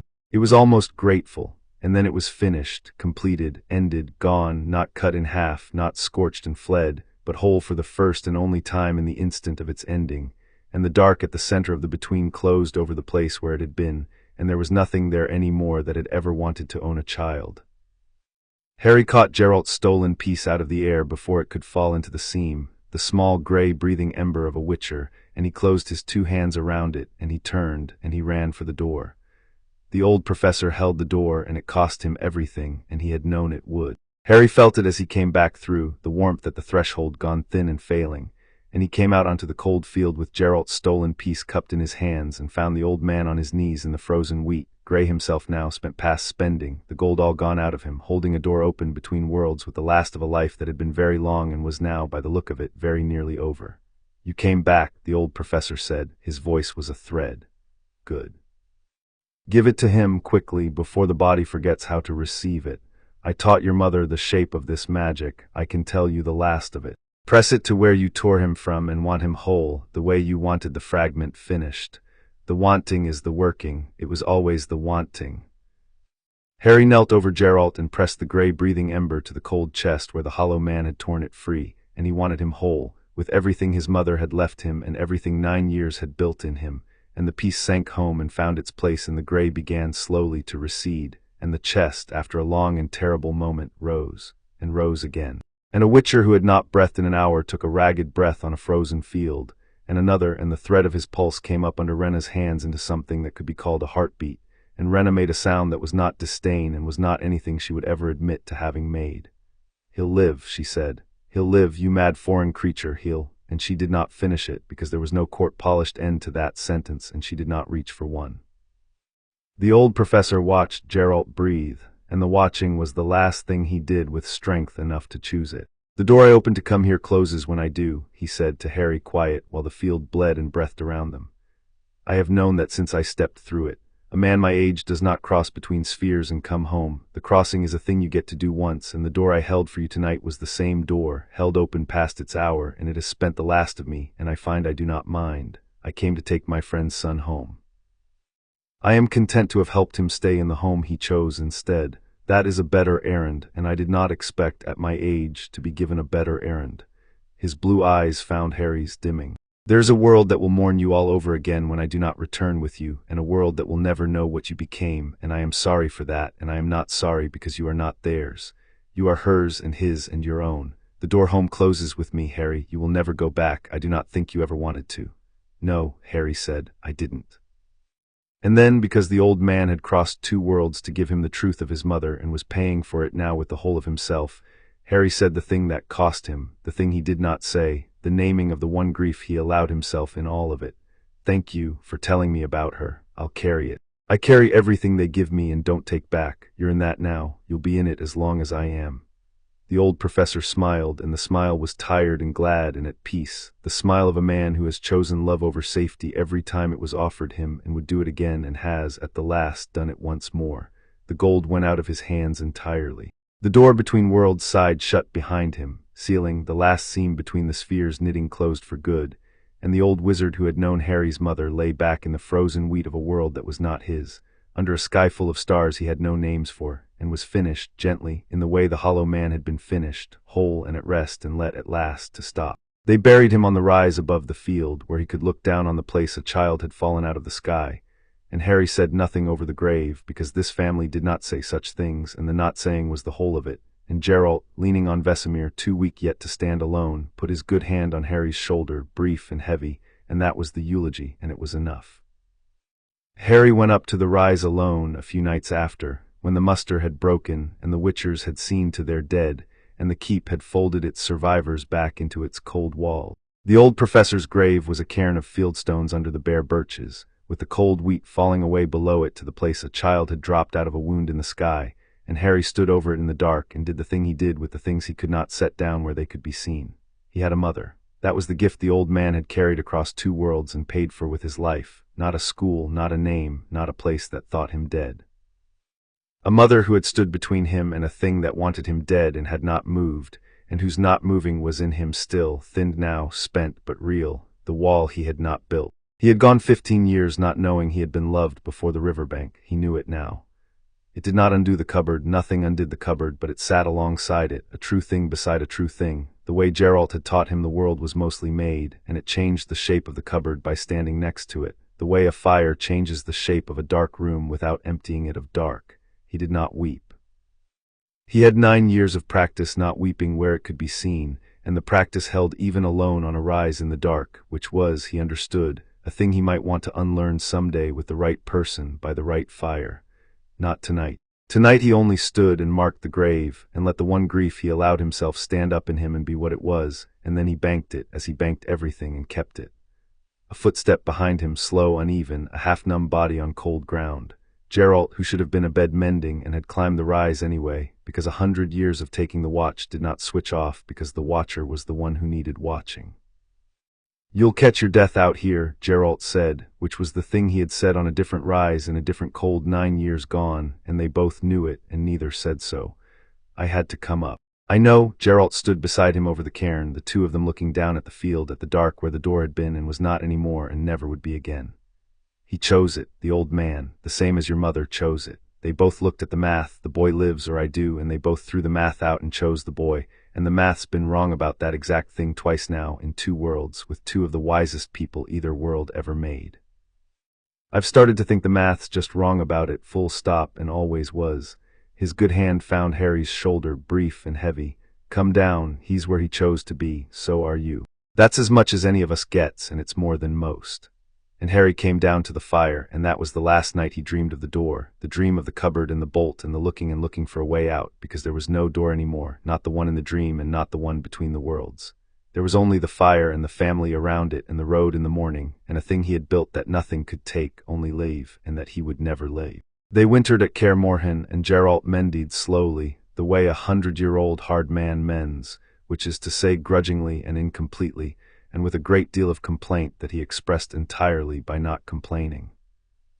The piece the hollow man had taken and Harry had carried back did not sit quite the way it had before. There was a place in the witcher now in the chest where the grey had been that stayed a little cold, that Harry could feel when he set a hand there, a scar on the inside, the cost of the night written where only the 2 of them would ever read it. Geralt did not mention it, but he let Harry set a hand there sometimes, by the fire, checking, the way you check a thing you have decided is yours to carry, and he did not pretend the cold wasn't there, because he did not lie to the boy, and the boy was not a boy anymore, and the not lying had become, over 9 years, the truest language they had. There was a thing between them that had to be said, and it was Geralt who said it, which surprised Harry, because Geralt did not say things, and a thing Geralt chose to say aloud was a thing he had decided could not safely be left in the silence. It was a deep winter night, the storm against the walls, the keep banked down to its embers, and Geralt sat in the chair by the fire with the slow grey hand resting in his lap and the cold place in his chest that Harry had mended and could not wholly mend, and he watched the young man lay the fire as he had laid it 10,000 times since a meadow 9 years gone, and he said without preamble as he said the things that mattered, "You turned your back on it." Harry's hands did not stop on the kindling. "Yes, in the scar. When it fled wounded and finishable, and the door it ran through stood open, and you could have followed and ended it then and paid the bill in full." Geralt's voice was even, neither accusation nor absolution. "You turned your back on the kill and came for me. You changed the order. I told you not to change the order because it's frightening, and you changed it. Tell me why." Harry set the last of the kindling and sat back on his heels, and he did not reach for the easy answer, because Geralt did not deal in those, and neither, by now, did he. "Because the order's wrong," Harry said. "Not always. Mostly it's right. The lesser evil, find it, learn it, kill it, don't flinch. Mostly that's the thing that keeps people alive, and I'll teach it to whoever comes after me the way you taught it to me. But it's a tool, and you taught me a tool doesn't drive. You drive." He looked at the fire. "The math said finish the thing and lose you, and I ran the math, the whole of it, the way Vesemir built me to. And then I looked at it and I decided the math was missing something, and the thing it was missing was you, and I'm not sorry. 2 worlds on one side of that choice and you on the other, and I chose you, and I'd choose you again, and if that makes me a bad witcher, then I'm a bad witcher. I finished the thing anyway, but I'd have let it go if it came down to it. I'd have let 2 worlds take their chances before I'd have left you gray in a field. That's not the lesser evil. I know it isn't, it's just the truth. The fire popped. Geralt was quiet a long time, the gray hand still in his lap, the yellow eyes on the young man he had made and not made, and when he spoke at last, there was in the flat voice the roughening that cost him bare, unhidden. "Good," Geralt said. Harry looked up. "You think I want you to be a thing that chooses the math over the people every time," Geralt said. "I don't. I'm a thing that chooses the math, Harry. I've chosen it 100 years, and it's kept a great many strangers alive, and it's left me a road and a horse named after every horse I ever had, and not one living soul who turned their back on a kill to come for me gray in a field. Until you," he looked at the fire. "Vesemir taught us the lesser evil because most of us never get the other thing, the thing that's worth more than the math, and a witcher with no one is better off with the cold arithmetic than with nothing at all. But you got the other thing. You got it because some fool picked you up on a riverbank and couldn't manage to put you down. And a man who has the other thing and chooses the math over it anyway isn't a good witcher. He's a coward with a code." The yellow eyes came up. "You chose right, not by the math, by the thing that's bigger than the math, the thing the math is meant to be in service of and mostly forgets it ever was. Don't you let me or Vesemir or anyone ever tell you different. The order's for strangers. You're allowed to break it for your own. That isn't the failure of the training. It's the whole reason the training's worth a damn, so that there's something left standing at the end of it that's worth the breaking." Harry kept that one. It was the last and the largest of the collection of true things the people who loved him had said and not taken back, and he would carry it the rest of his life and spend it, someday, on someone of his own. Harry's own cost showed where the old professor had said it might. The warmth his mother had left him, the wall he had not built, was thinner now, spent, not gone but reduced. A fire banked closer to its embers for having been poured out twice in one night, once to finish a thing and once to mend a man. He did not mind. It had done what his mother left it to do. It had kept him alive, and it had let him keep the ones he loved, and a thing that has done its whole work is not diminished by being spent on it. It is completed by it, which was a thought he had, sitting by the fire one night with his hand on the cold place in Geralt's chest, and did not say aloud because he had learned where he learned everything that the truest things are mostly the ones you don't say. Rena stayed the winter, which she pretended was for her research and was not. She taught Harry the parts the wolf could not, the courts and the politics and the names of the powers that moved the continent, and she insulted him steadily while she did it, and the insults had become, over the years, a dialect of affection so private that no one outside the four cold walls of Kaer Morhen would ever have recognized them as love. On the night before she left, she gave him a thing wrapped in silk, and when he unwrapped it, he found a small phylactery of cut crystal empty, and she told him with enormous disdain that it was for the day he learned to store the foreign fire instead of spending it all at once like a child throwing nails on a riverbank, and that she expected him to have learned that by the time she next deigned to visit, and that she did not, as a rule, give gifts, and that he was to tell no one. And that if he thanked her, she would turn him into something small and resentful. He did not thank her. He understood the rule. He kept the crystal, and he kept her in the collection too, barbs and all, because the barbs were the shape her keeping took. And Vesemir, who had taught 2 generations of wolves and outlived almost all of them, watched the foreign boy he had never made a witcher, and had somehow made a witcher anyway, move through the keep that winter with the wolf's medallion on his chest and the cold place in his master mended under his hand. And the old man said little, as the old man always said little, but on a bright hard morning at the turning of the season, with the pass beginning to open and the road beginning to call, he found Harry on the wall, watching the white country fall away to the south, and he stood the watch beside him a while in the way of men who have run out of things that need saying and are content with the silence that's left. "You came up that pass a thing that slept by the door," Vesemir said at last. "I told you on the night I gave you the wolf, a man who sleeps by the fire's a man who's decided he's home." He was quiet a moment. "You went into a hole in the world to bring your father back, and you closed a door between the spheres behind you, and you'll never see the place you were born again, and you didn't hesitate. That's not a thing a man does for a place he's only decided to live in." The old yellow eyes turned from the snow to the young man beside him. "That's a thing a man does for home, your home, Harry. Wherever the road takes the two of you, you carry it with you now, and it's yours, and no one can put you out of it because you built it, and a thing you build can't be taken, only left, and you won't leave it." He put his hand on Harry's shoulder, brief and heavy, the gesture that meant nothing and everything, the one Geralt had learned from him and Rena had learned from Geralt, and the whole strange family passed between them like a coin worn smooth. "Go on, then. The road's open. He's waiting in the yard, pretending he isn't, as he always does." Geralt was in the yard, pretending he wasn't waiting, as he always did. He had 2 horses saddled, his own and the rangy bay Harry rode, and his own was a chestnut mare he called Roach, which was the name he called all of them, which had been a joke between them for 9 years and was still, somehow, funny, the way the oldest jokes get funnier with use. His right hand was slow on the cinch, the fingers half numb since Morwen and slower now since the cold place in his chest, and he did the buckle one-handed and did not ask for help, and Harry did not offer it, because there were things you let a man do for himself even when it took him twice as long, especially then. "Vesemir give you the speech?" Geralt asked, not looking up from the cinch. "The short one." "He's getting sentimental, old age." But there was no edge in it, only the worn fondness of 100 years. And Geralt finished the buckle and straightened and looked at the young man across the yard, the foreign boy he had picked up on a riverbank with nowhere to go, who had grown into the only thing in 2 worlds that could do what the world had needed doing, and who had, given the choice between a home and the freedom to choose one, chosen the cold road and the hard ethic and the lone wolf who claimed he didn't get involved. There was a thing Geralt might have said. He had 9 years of things he might have said and had not, because saying them cost him something, and he had spent his life learning that the things worth keeping are mostly kept by not spending them. But Harry had gone into a hole in the world for him. He had turned his back on the kill, on the lesser evil, on the whole cold arithmetic Geralt himself had carved into him, and had chosen the man over the math, and had then gone and finished the thing anyway on his own terms, the kind ones, the ones a witcher's training had no room for and he had found room for regardless.